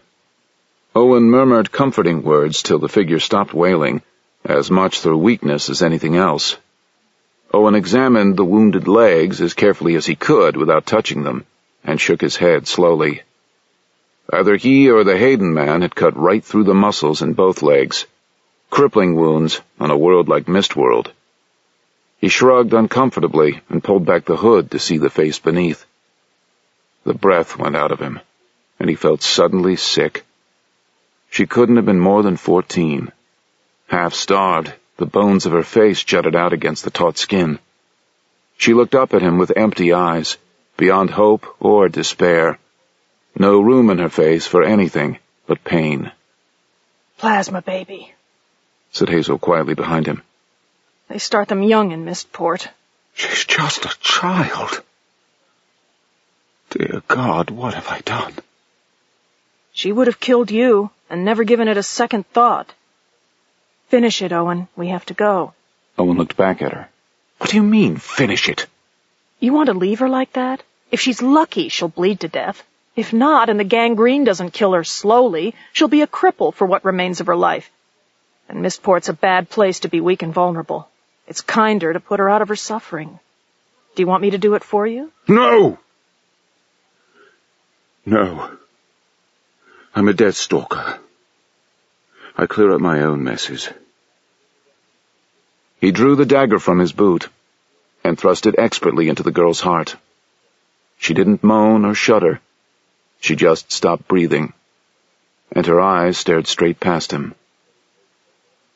Owen pulled the dagger out and then just sat there, rocking slightly, trying to hold back the emotions within him. Hazel hovered at his side, unsure what to do for the best. She wanted to put a hand on his shoulder to comfort him, let him know she was there and understood, but she wasn't sure how he'd take it. He was a strong man, and a proud one too, but he still had unexpected vulnerabilities. And if you had any weaknesses, you could be sure Mistworld would find them. Hazel hadn't been sure the Deathstalker had any soft spots in him. He'd always seemed the perfect warrior and aristocrat.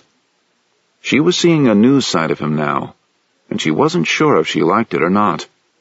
Being weak could get you killed when you were an outlaw. She put a tentative hand on his shoulder, ready to draw it back in a moment, but he didn't even know she was there. She could feel the tension under her hand, and knew it was rage as much as sorrow that boiled within him. She looked back at the Hayden man, but he just looked back at her with his inhuman golden eyes, and she had to look away. Owen stood up suddenly, still looking down at the pathetic little body. This is wrong. No one should have to live like this, die like this. It happens everywhere, not just on Mistworld. You're rich, titled. What would you know about living in the underclass? I should have known. I'm a historian, and I studied the records. I knew things like this used to happen. I just never thought... History is what the Empire says it is. They decide what gets recorded. But even the brightest flower has manure at its roots. No, it doesn't have to be this way. I will not stand for this. I am a Deathstalker, and I will not allow this to continue. What are you going to do, overthrow the Empire? Owen looked at her for a long moment. I don't know. Maybe. If that's what it takes. He turned away from her and the dead child, and walked over to the Hayden man. He studied Moon thoughtfully. Last I heard, there'd been less than a dozen sightings of Haydenmen throughout the Empire. What do you think I can do for you? The Empress put an order of execution on you all as a threat to the Empire and humanity itself. Can't say I blame her, given the results of your rebellion. You killed millions in your uprising. If you'd succeeded, we'd have killed millions more. It was hard to read emotions in his inhuman and buzzing voice, but Owen thought he sensed as much regret as defiance. We were fighting for our freedom, our survival. We lost that battle, but the war goes on. I am not the last of my kind. On the lost world of Hayden, floating alone in its dark void, an army of my people lies sleeping in the tomb of the Hayden men, waiting only for the call to wake again. We learned the hard way that we couldn't win fighting alone. We need allies. Allies like you, Deathstalker. Your only chance for survival now is to raise an army, and go to war against the Empress Lionstone. You are a Deathstalker. Many would follow you, where they wouldn't follow another. Your name always stood for truth and justice and triumph in battle. I speak for the Hayden men. We would fight beside you, in return for our freedom. Hold it, said Owen, putting up his hands defensively. This is all going too fast for me. I can't lead a rebellion. I'm a historian, not a warrior. On the other hand, he's right that we can't keep running forever. Eventually, they'll track us down and kill us. We've become too important. And even Mistworld isn't safe. That's not enough. Rebellion against the throne is against everything I was brought up to believe in. Not against the throne. Against the Empress. Owen looked at her. I made that distinction earlier. I know. I was listening. At least think about it, Owen. You said you wanted to stop things like that girl from happening. I need to think about this. You're asking too much of me. Time is not on our side. You must choose soon, or the choice may be taken away from you by events. Owen looked at the Haydenman almost angrily. What do you want from me, Moon? Right now, transport. You have a starship, and I do not. I want passage with you to Lost Hayden, and my waiting brethren. Whatever answer Owen might have expected, that wasn't it. The location of the planet Hayden was one of the greatest mysteries of the Empire. All knowledge of its coordinates had vanished at the end of the Haydenman Rebellion, the last desperate gamble of the augmented men. And despite all the Empire's increasingly desperate efforts, Hayden had remained lost for the better part of 2 centuries. In an empire built on information, that should have been impossible. But somehow the augmented men, or their agents, had contrived to wipe every piece of information on Hayden and its people from every computer in the Imperial Matrix. As a historian, Owen had found that hard to believe, but after wasting months of research time tracking down rumors and glimpses without getting anywhere, he had been forced to admit he was beaten. Hayden was lost by its own wishes, and would remain so. And so it passed out of history and into legend, a nightmare with which to threaten disobedient children. Be good, or the Hayden man will get you. Owen looked thoughtfully at Tobias Moon. You have the coordinates for Hayden? Unfortunately, no, or I wouldn't still be stuck here on Mistworld. But the answer is out there somewhere, and I will find it. Until then, I offer myself as a soldier in your war. Get me some new energy crystals and a good cyber surgeon to implant them, and I will be a formidable ally. And when I come at last to Hayden, I will speak for you with my people. That is what you want, isn't it? I don't know. I'm not sure of anything anymore. Even assuming that we can find Hayden eventually, do I really want to ally myself with the betrayers of humanity, the butchers of Brahman II, the slaughterers of Madraguda? I could go down in history as one of the greatest traitors of all time. It doesn't matter whether you want us. You need us, if your rebellion is to succeed. All right. You're my man, until I tell you otherwise. Now let's get out of here.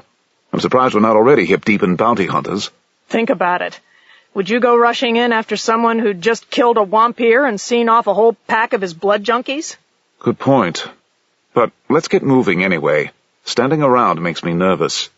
I think we should get you to a doctor first. You took a lot of punishment before the Haydenman helped you out.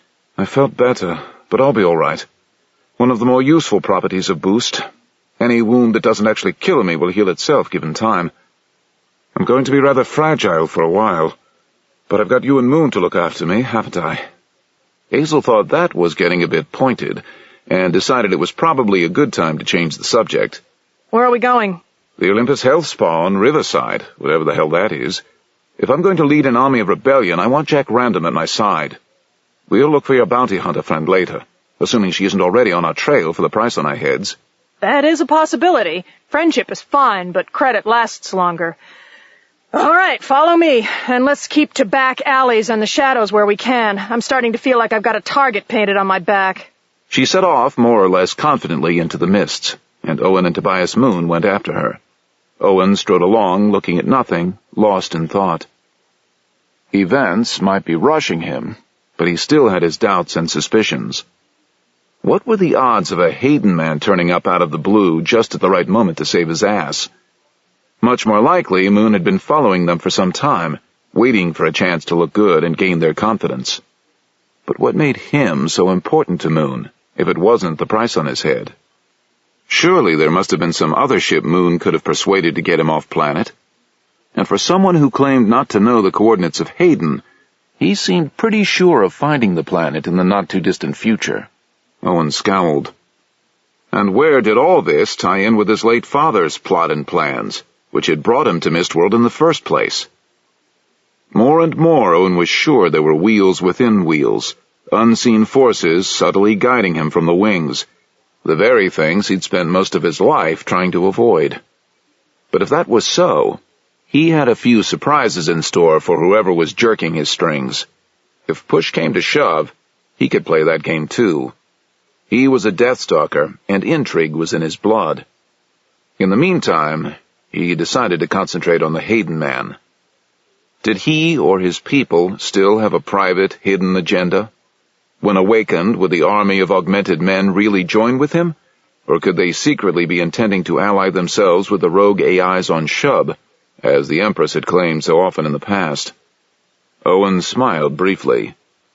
He had no answers, or none he could trust, so for the moment he'd go along with Moon, and sleep with one eye open.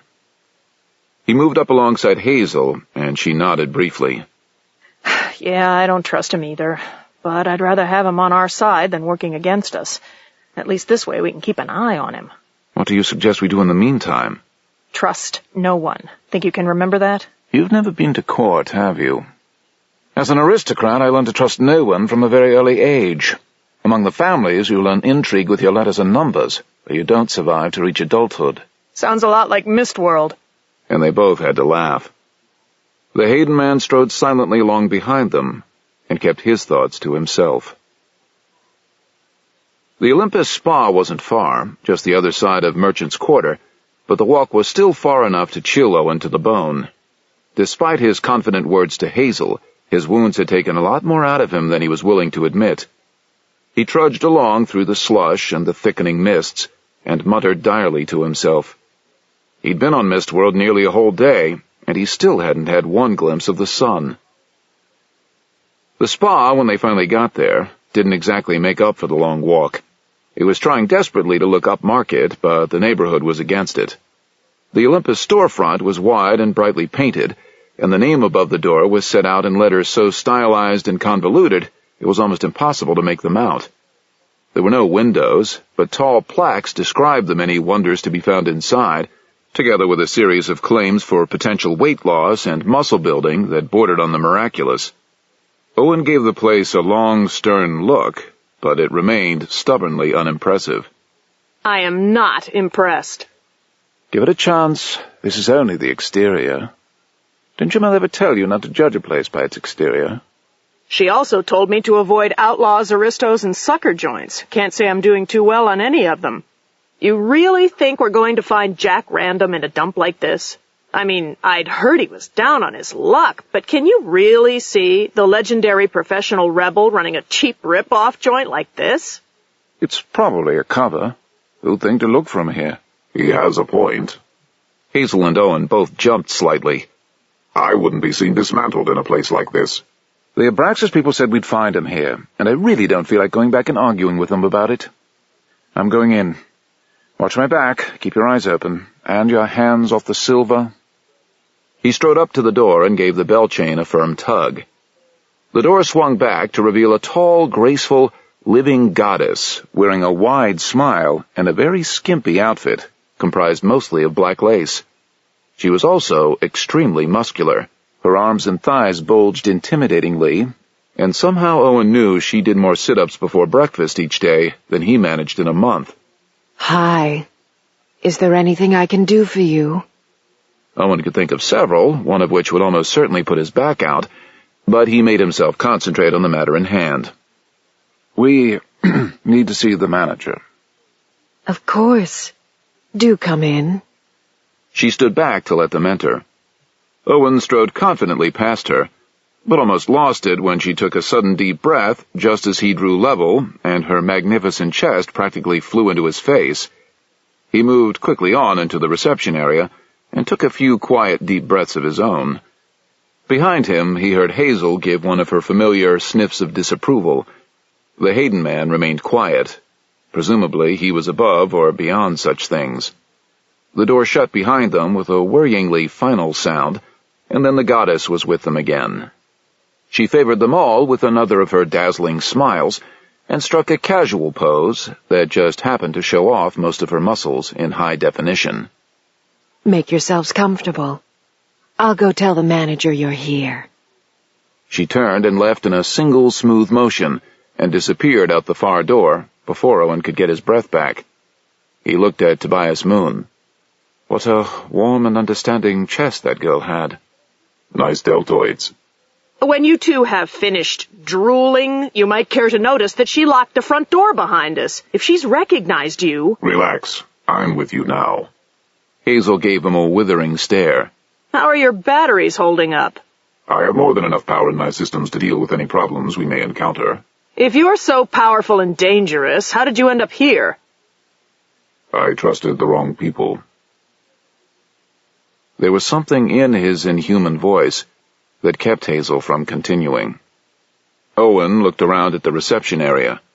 It seemed the safest thing to do. Even standing still and silent, there was something very disturbing about the Hayden man.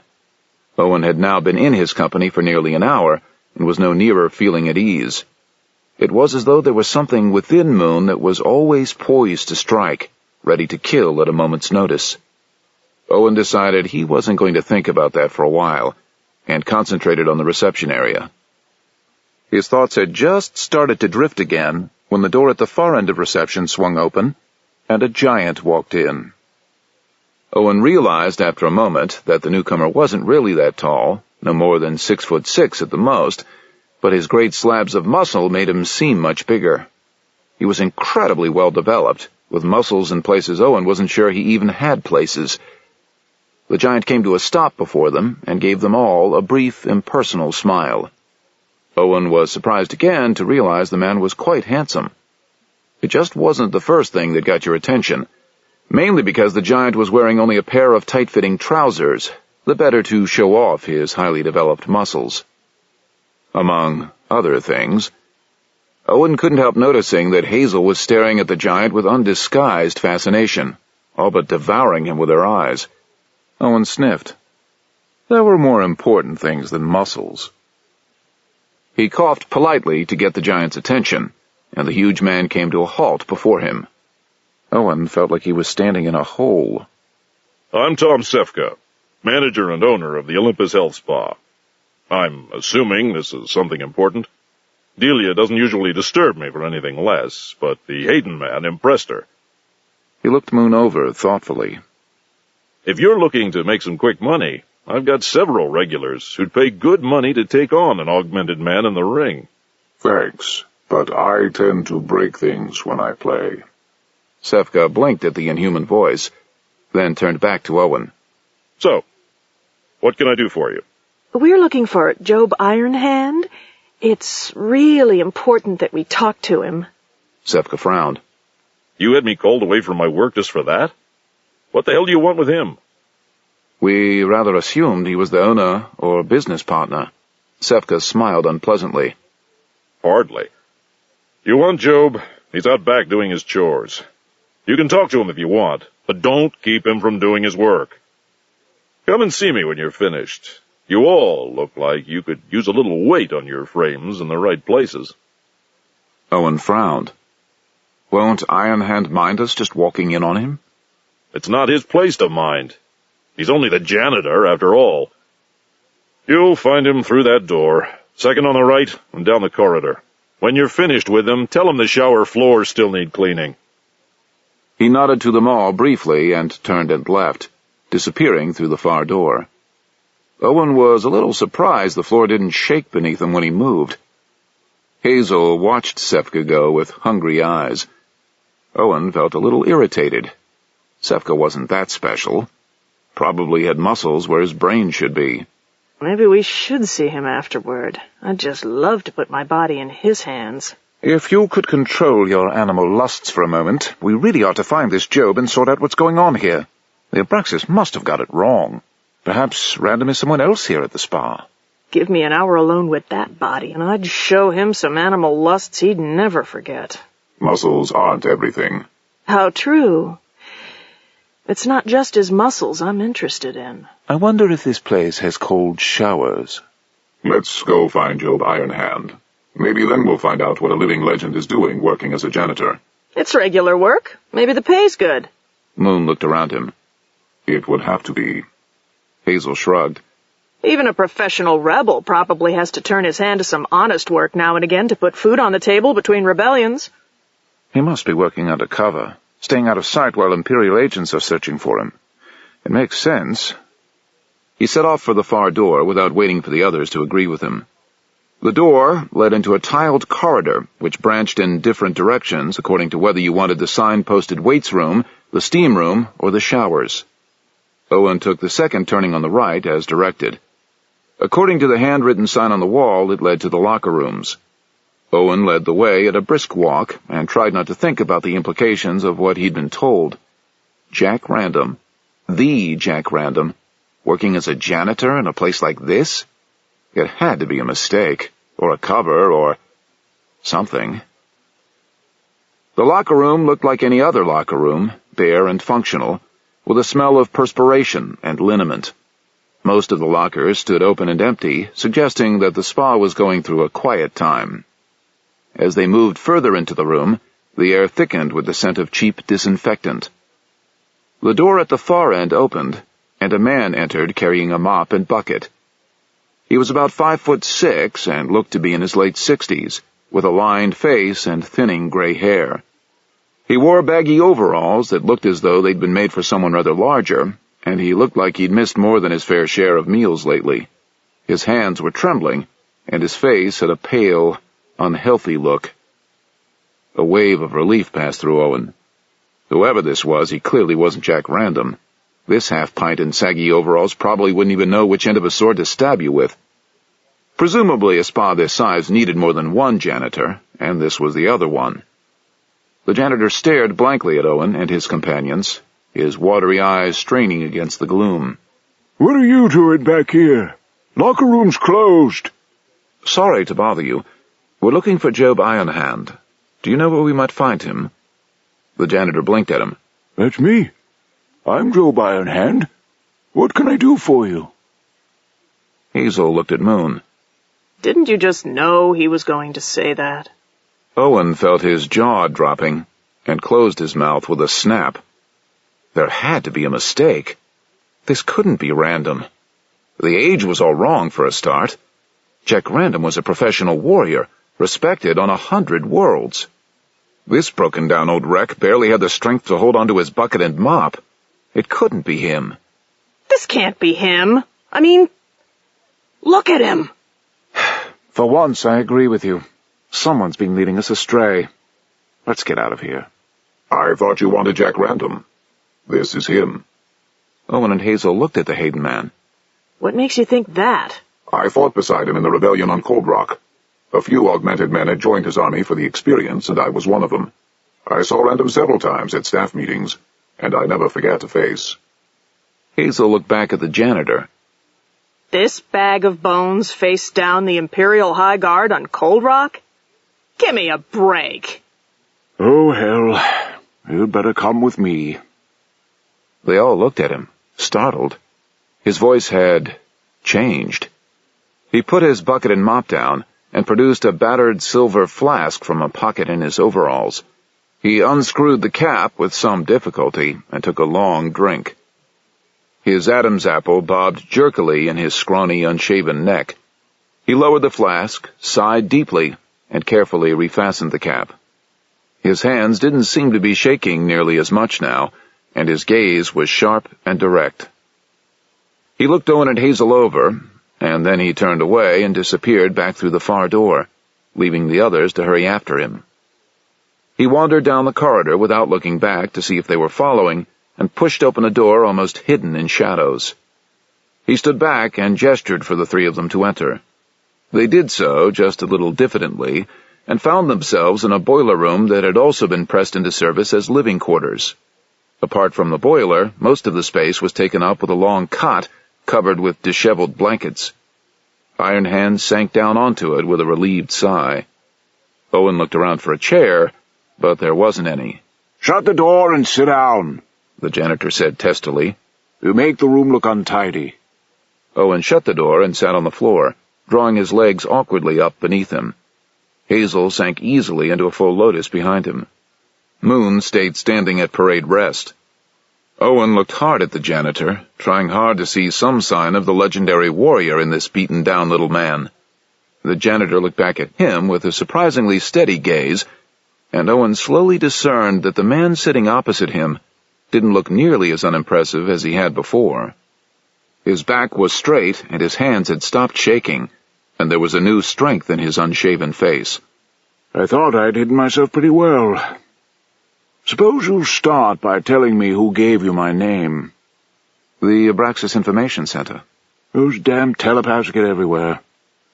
Looks like I'm going to have to move again. Can't say I'll be sorry to go. The place is a dump, and the work stinks. They charge me rent for this room, you know. You wouldn't think they'd have the nerve, would you? Still, I've stayed in worse in my time.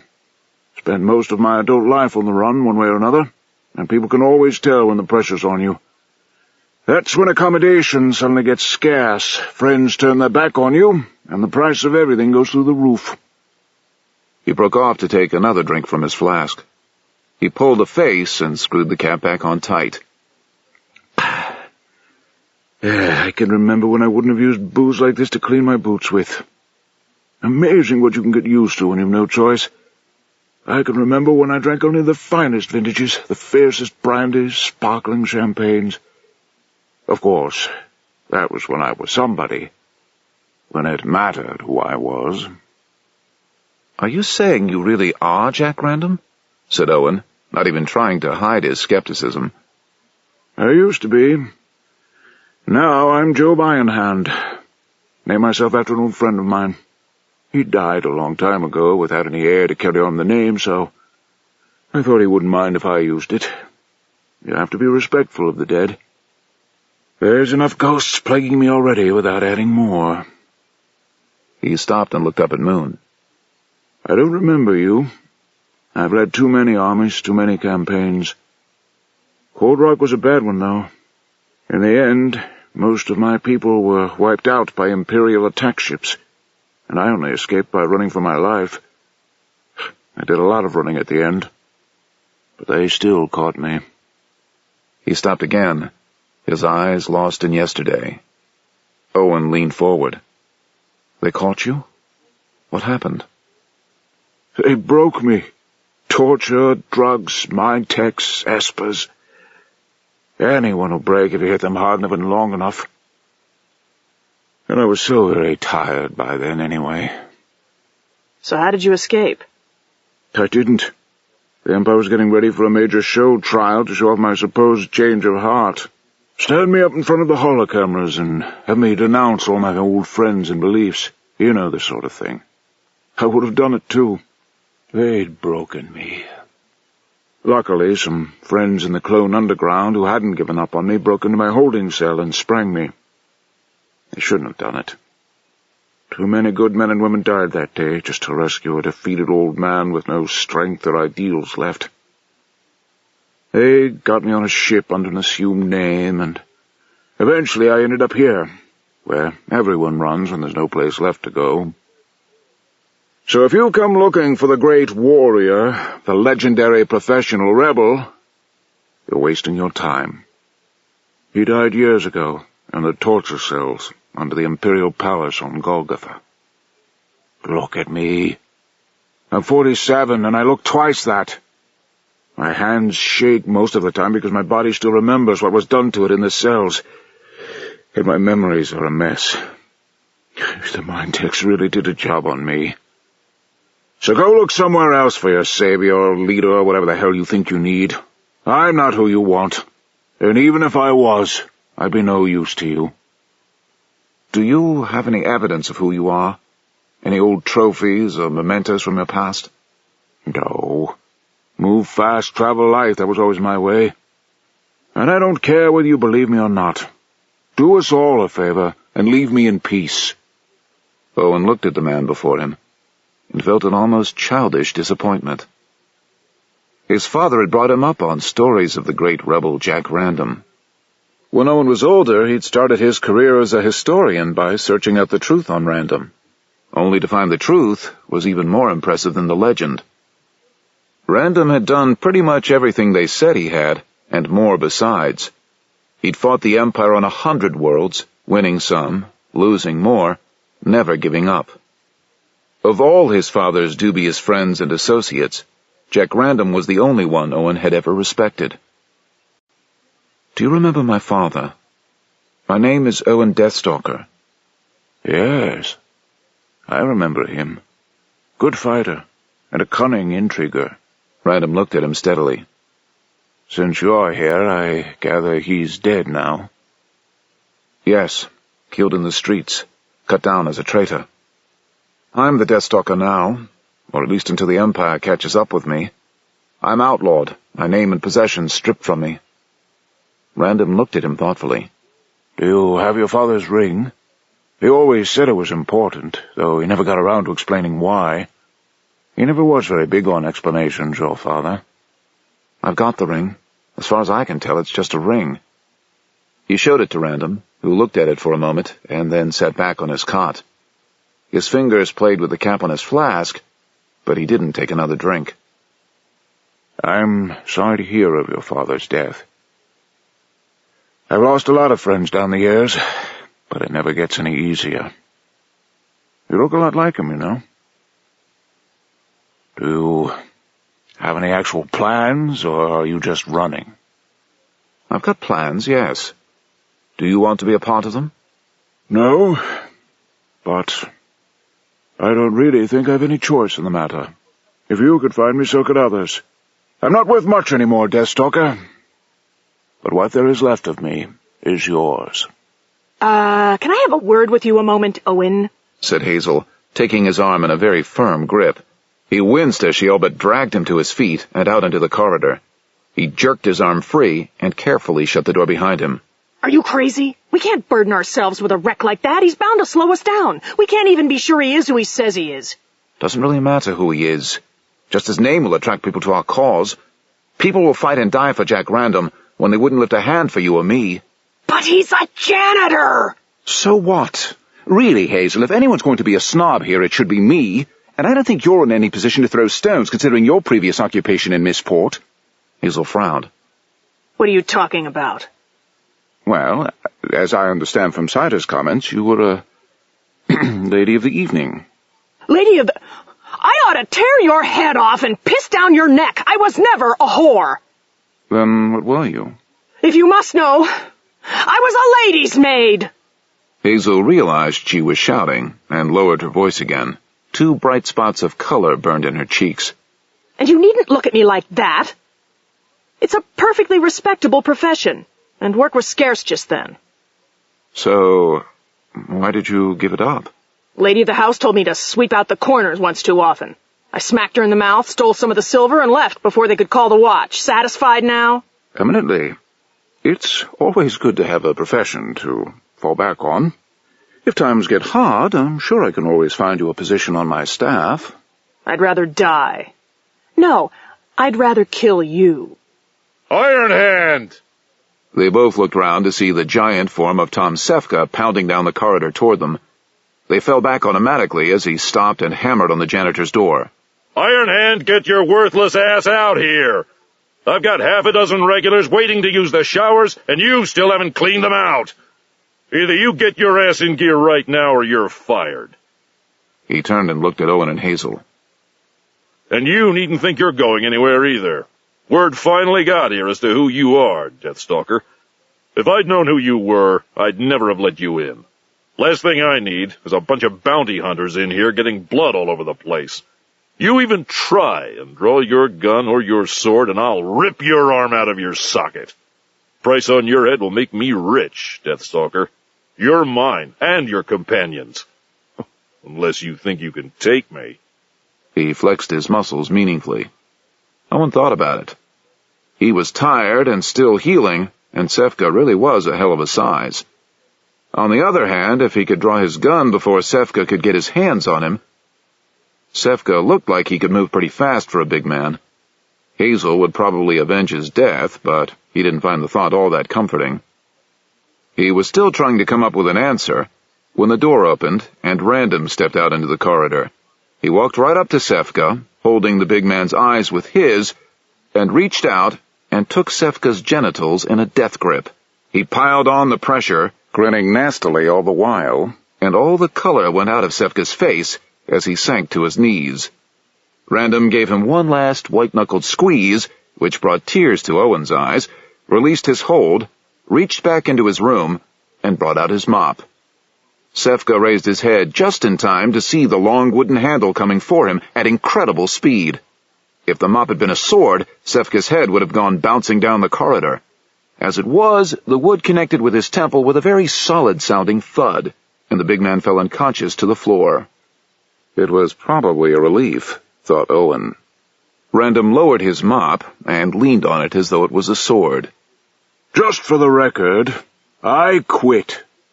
He tossed the mop back into his room, just missing Tobias Moon as the Hayden man joined them in the corridor. Random looked at the fallen man and smiled unpleasantly. It was an expression his face seemed to fall into easily. Good to know I haven't entirely lost my touch. Now let's get out of here before someone comes looking for him. Or us. We can decide where we're going later. Nothing like a little gratuitous violence to stir the blood. I feel almost human again. You'd better have a good reason for disturbing my retirement, Deathstalker. I was happy being nobody. No demands, no responsibilities. You've woken me up, and I won't easily go back to sleep. If I'm going to try for the gold ring one last time, it's going to have to be worth it. Stick with us, and you'll have all the action you can handle and then some. It's us or the Empire now. Death or glory. But then, for you, I suppose it always is. Something like that. Outside the Olympus Health Spa, the mists had come down thick and heavy, and the world was gray and silent. Owen looked around uneasily. Any number of assassins could be hiding out there in the fog. Hopefully, they were just as blind and disoriented as he was. Hazel looked left and right and scowled unhappily. Now tell me you're lost. That's all we need. It's a long time since I was last here, and the fog isn't helping. Anyway, I thought you had a built-in compass that told you where you were. Oh, I know where I am. I just don't know where anything else is. I can point due north if that's any help. Follow me, and stay close. It'd be only too easy to get lost and separated in fog like this, and we haven't the time to send out search parties. She moved slowly and carefully away from the spa, one hand held out behind her. Owen moved after her, almost treading on her heels. Random followed him, and Moon brought up the rear.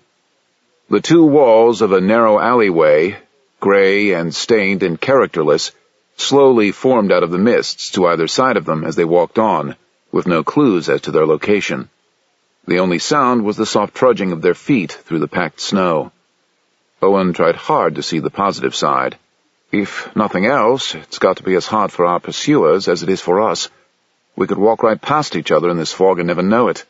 Unless they're listening to you, or unless they've got an Esper with them.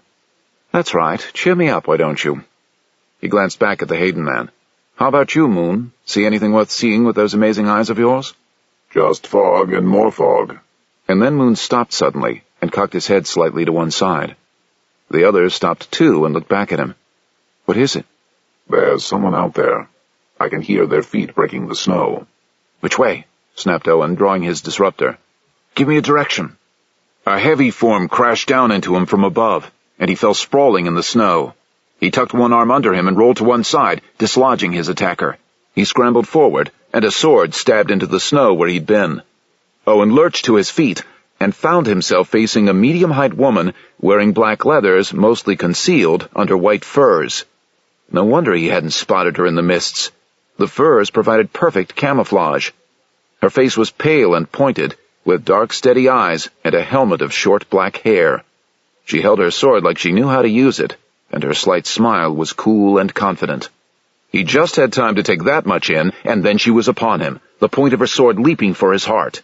He got his own sword up just in time, and for a moment they stood face to face, steel clashing on steel as they tried out each other's skill. It didn't take Owen long to realize he was facing a master swordswoman, and he was surprised to discover he didn't give a damn. This was at least the kind of fight he preferred, one-on-one with everything up front. He was tired of faceless pursuers and attacks from hiding. He wanted an enemy he could hit. His opponent was good, no doubt of it, but he was a Deathstalker, and she was going to find out what that meant. He threw himself at his opponent, forcing her back by the sheer strength and speed of his attack, then swept her sword aside and shoulder-charged her. The impact drove the breath from her lungs and threw her backward. Her feet shot out from under her, and she crashed heavily onto the packed snow. Owen was immediately standing over her, one foot stamping down on her wrist to keep her from lifting her sword. She groped for her gun with her other hand, but Owen already had his pointing at her. She lay back, resigned but not defeated, and glared up at him. When she spoke, her voice was cold and unwavering. Do it! Owen surprised himself by hesitating. It was one thing to kill someone in the heat of battle, but to murder a helpless enemy. That was the Empire's way, and he was no longer a subject of the Empire. On the other hand, if he didn't kill her, she was almost certainly going to get up and kill him. He was still considering this, while trying very hard to keep it off of his face, when his companions emerged out of the mists to join him, drawn by the sound of fighting. Hazel looked down at the fallen bounty hunter and shook her head disgustedly. Owen, meet Ruby Journey. Of course. It would have to be, wouldn't it? He took his foot off the bounty hunter's wrist and stepped back to let her rise, still covering her with his disruptor. She rose slowly to her feet, never taking her eyes off him. It occurred to Owen that while she wasn't pretty and never would be, there was still something darkly attractive about her, cold but sensual, like a deadly snake with beautiful markings. The thought surprised him, and he pushed it to one side. He still hadn't decided whether he ought to kill her or not. Ruby, what the hell did you think you were doing? Didn't you get any of my messages? The bounty hunter shrugged. The price was too tempting. Besides, I wanted to see if I could take him. I've never killed a Deathstalker. Well, you can forget that now. Join up with us, and I promise you all the fighting and loot you can handle. The odds are we'll probably all die horribly, but if we make it, we'll have the Empire by the throat. What do you say? Ruby looked at Owen. What does he say? Owen lowered his gun, but didn't put it away. I know I'm going to regret this, but you're an excellent fighter, Ruby. We could use another good fighter. Then I'm in. I never could resist a challenge. How can we trust her? We can't. She's a bounty hunter. And we're all outlaws. Nobody trusts us either. Anyway, she's my friend and I vouch for her. Anyone have any problems with that? Owen had quite a few, but had the sense not to say so. He shrugged, put his gun away, and smiled at Ruby Journey. Welcome to the rebellion. They made their way back to the Sunstrider easily enough. Between them, Ruby and Hazel knew every back street in the city, and word quickly got around that the Deathstalker was now accompanied by both a Hayden man and the legendary Jack Random, plus the infamous Ruby Journey, so that most of the would-be bounty hunters got a sudden attack of the scruples and decided they weren't cut out for the work after all. Back on board ship, Owen wasted no time in diving back into the regeneration device, and emerged sometime later feeling more like himself again. He showed his new companions around the yacht, enjoying their various reactions to its sybaritic luxuries, and finally got them all settled in the lounge in comfortable chairs with a glass of something warming in their hands. Hazel had suggested they hole up somewhere in the city, away from prying eyes, but Owen had decided very early on that he had no intention of sleeping anywhere where the rooms came supplied with hot and cold running fleas. All right, Oz, we've all had time to let the cold seep out of our bones, so let's have the bad news. What's been happening since I last spoke to you? You wouldn't believe half of it. Practically everyone and his brother has tried to break into this ship while you were gone, using everything from computer viruses to a hammer and chisel. I tried reasoning with them and I tried shooting them, but they kept coming. Finally, I persuaded the control tower to station a large presence of the city watch at the entrances to the landing fields, and that helped. By the way, the port controller asked me to tell you that he would like to have a word with you, and the word he has in mind is goodbye. Missport wants us out of here at the earliest possible moment, and if we don't get on with it, they'll gather all their espers together and throw us back into space. I'm not entirely sure they're bluffing. Owen frowned. Any Imperial ships in the vicinity? Hard to tell while I'm stuck down here. Nothing obvious on the far sensors, but there could be a small fleet hidden in orbit behind their screens, and the first we'd know of it would be when they open fire. Next time you choose a yacht, Pick something with a little more firepower. Relax. You worry too much. This ship can outrun anything the ion bitch might send after us. Speed isn't everything, Owen. It takes time to make the calculations that allow us to drop into hyperspace, even for a computer like me. And during that time, we might as well have a target painted on our hull. Now then, if you're quite finished with me, I would like to have a word with you and Jack Random. Random looked inquiringly at Owen, who shrugged. Oz has been finding all kinds of stuff hidden in his memory files, mostly planted there by my father, designed only to appear as and when necessary. Apparently, your being here has triggered one. Go ahead, Oz. He looked at Owen. The last time I heard from your father, I ended up paying postage on it. Yeah, that sounds like Dad. And then suddenly a hologram of Owen's father was standing before them in the lounge, large as life and twice as confident. A cold hand clutched at Owen's heart. His father looked exactly as he had the last time Owen had seen him in the flesh, just 24 hours before he'd been cut down in the streets as a traitor. It occurred to Owen that he'd never had a chance to say goodbye, and wondered why that suddenly mattered to him so much. The late Deathstalker looked harried and preoccupied, but his voice was steady and courteous. Hello, Jack. Been a while, hasn't it? If you're listening to this, then I'm dead, and young Owen has come looking for you. Look out for him. He means well, but he's not a warrior. Spends all his time poring over books and histories. Don't ask me where he gets it from. Not quite what I had in mind for my only son and heir, but hopefully his distance from me will help to protect him if things go wrong. I'd like to think some good came of it. Jack, just because I'm dead, don't let the cause fall apart. Fight on. I don't want to have died for nothing. Owen, if all has gone according to plan, you should have my ring. Guard it well. Concealed in its structure are the coordinates for the planet Chandrakor, where the original Deathstalker, founder of our clan, fled in disgrace many centuries ago. Know now the great secret of our family. The Deathstalker is not dead. He lies waiting in stasis in his last standing on Chandrakor, together with a mighty armory of ancient and forbidden weapons. You must go there and wake him. He knows many secrets, including the location of the Dark Void device. With this weapon, lost for so long, your forces will be the equal of anything the Empire can send against you. Also hidden in my ring are the coordinates for the planet Hayden, lost world of the Hayden Men. An army of augmented men lie waiting there in stasis for you to awaken them, in the tomb of the Hayden Men. Our family has had dealings with them in the past. They will respect your name, and will fight for the cause. How much you trust them is up to you. I'm sorry this has been thrust upon you, Owen. It was never meant that you should have to carry such a weight. But it seems we have a traitor in our midst. One by one, all the key figures in the planned rebellion have been singled out and killed. I can only assume my own time is near. I've loaded the AI with everything I thought might prove useful, hidden as deeply as I can. This is the last message. There won't be any more. You're on your own now, Owen. I wish I'd talked with you more. I know you never approved of my intrigues or the cause. Hopefully by now you will have discovered why I thought it so important, and will have made the cause your own. Be strong, Owen. Do what you have to.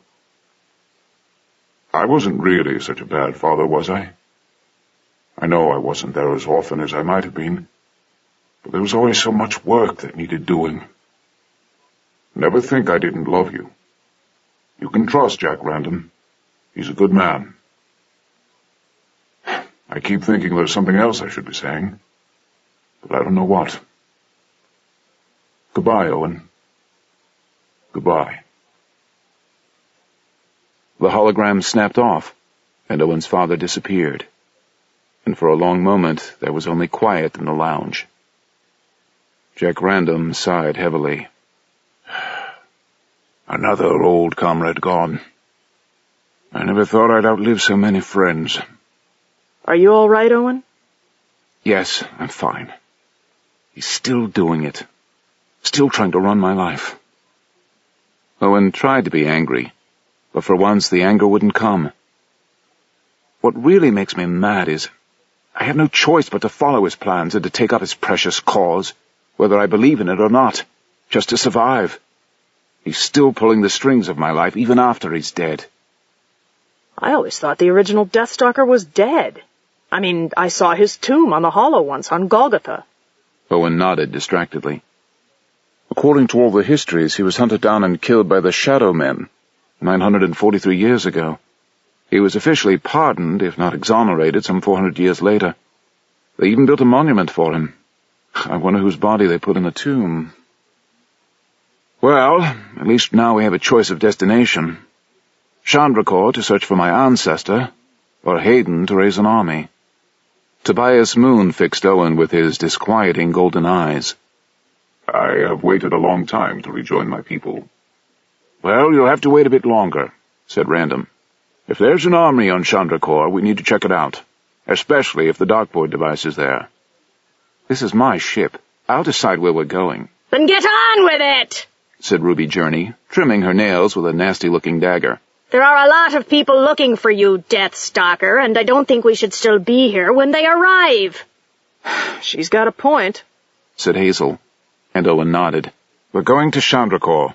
If my ancestor is there, he and Jack can take over this rebellion, and maybe then I'll be allowed to retire to the background and get a little peace. Oz, power the ship up. We're leaving. Yes, Owen. I have a message from Missport Control Tower. Put it on. Sunstrider, this is Missport Security. You do not, repeat, not have permission to take off. Power down your engines. Our people will be boarding you shortly. Don't put money on it. Oz, are we ready? Just say the word, Owen. Get us out of here.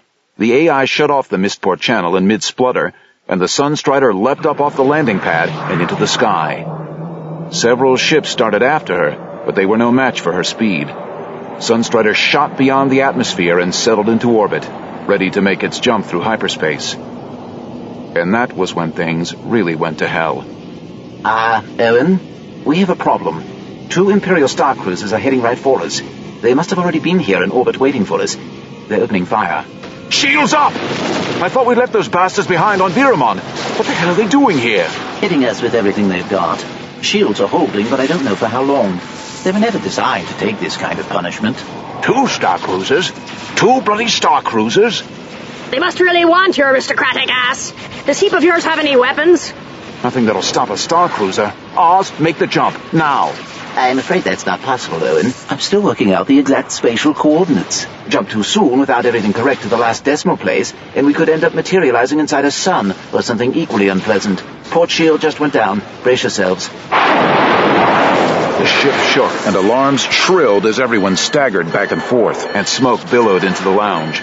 Bottles fell from the bar and smashed on the floor. Owen clung to a wall bracket and thought frantically about what to do next. Somewhere entirely too close, he could hear the crackling of a large fire. Oz, status report. Bad, and getting worse. Half our shields are down. Outer hull penetrated in 17 places. Inner hull breached in 3.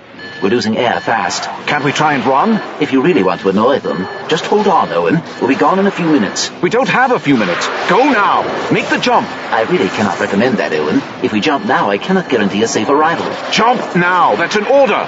Yes, Owen. On to Chandrakor, and death or glory. The lights flickered and went out. Smoke filled the lounge. The ship lurched heavily as the stern blew apart in an echoing explosion. And then the Sunstrider dropped into hyperspace and was gone, on its way to an uncertain destination.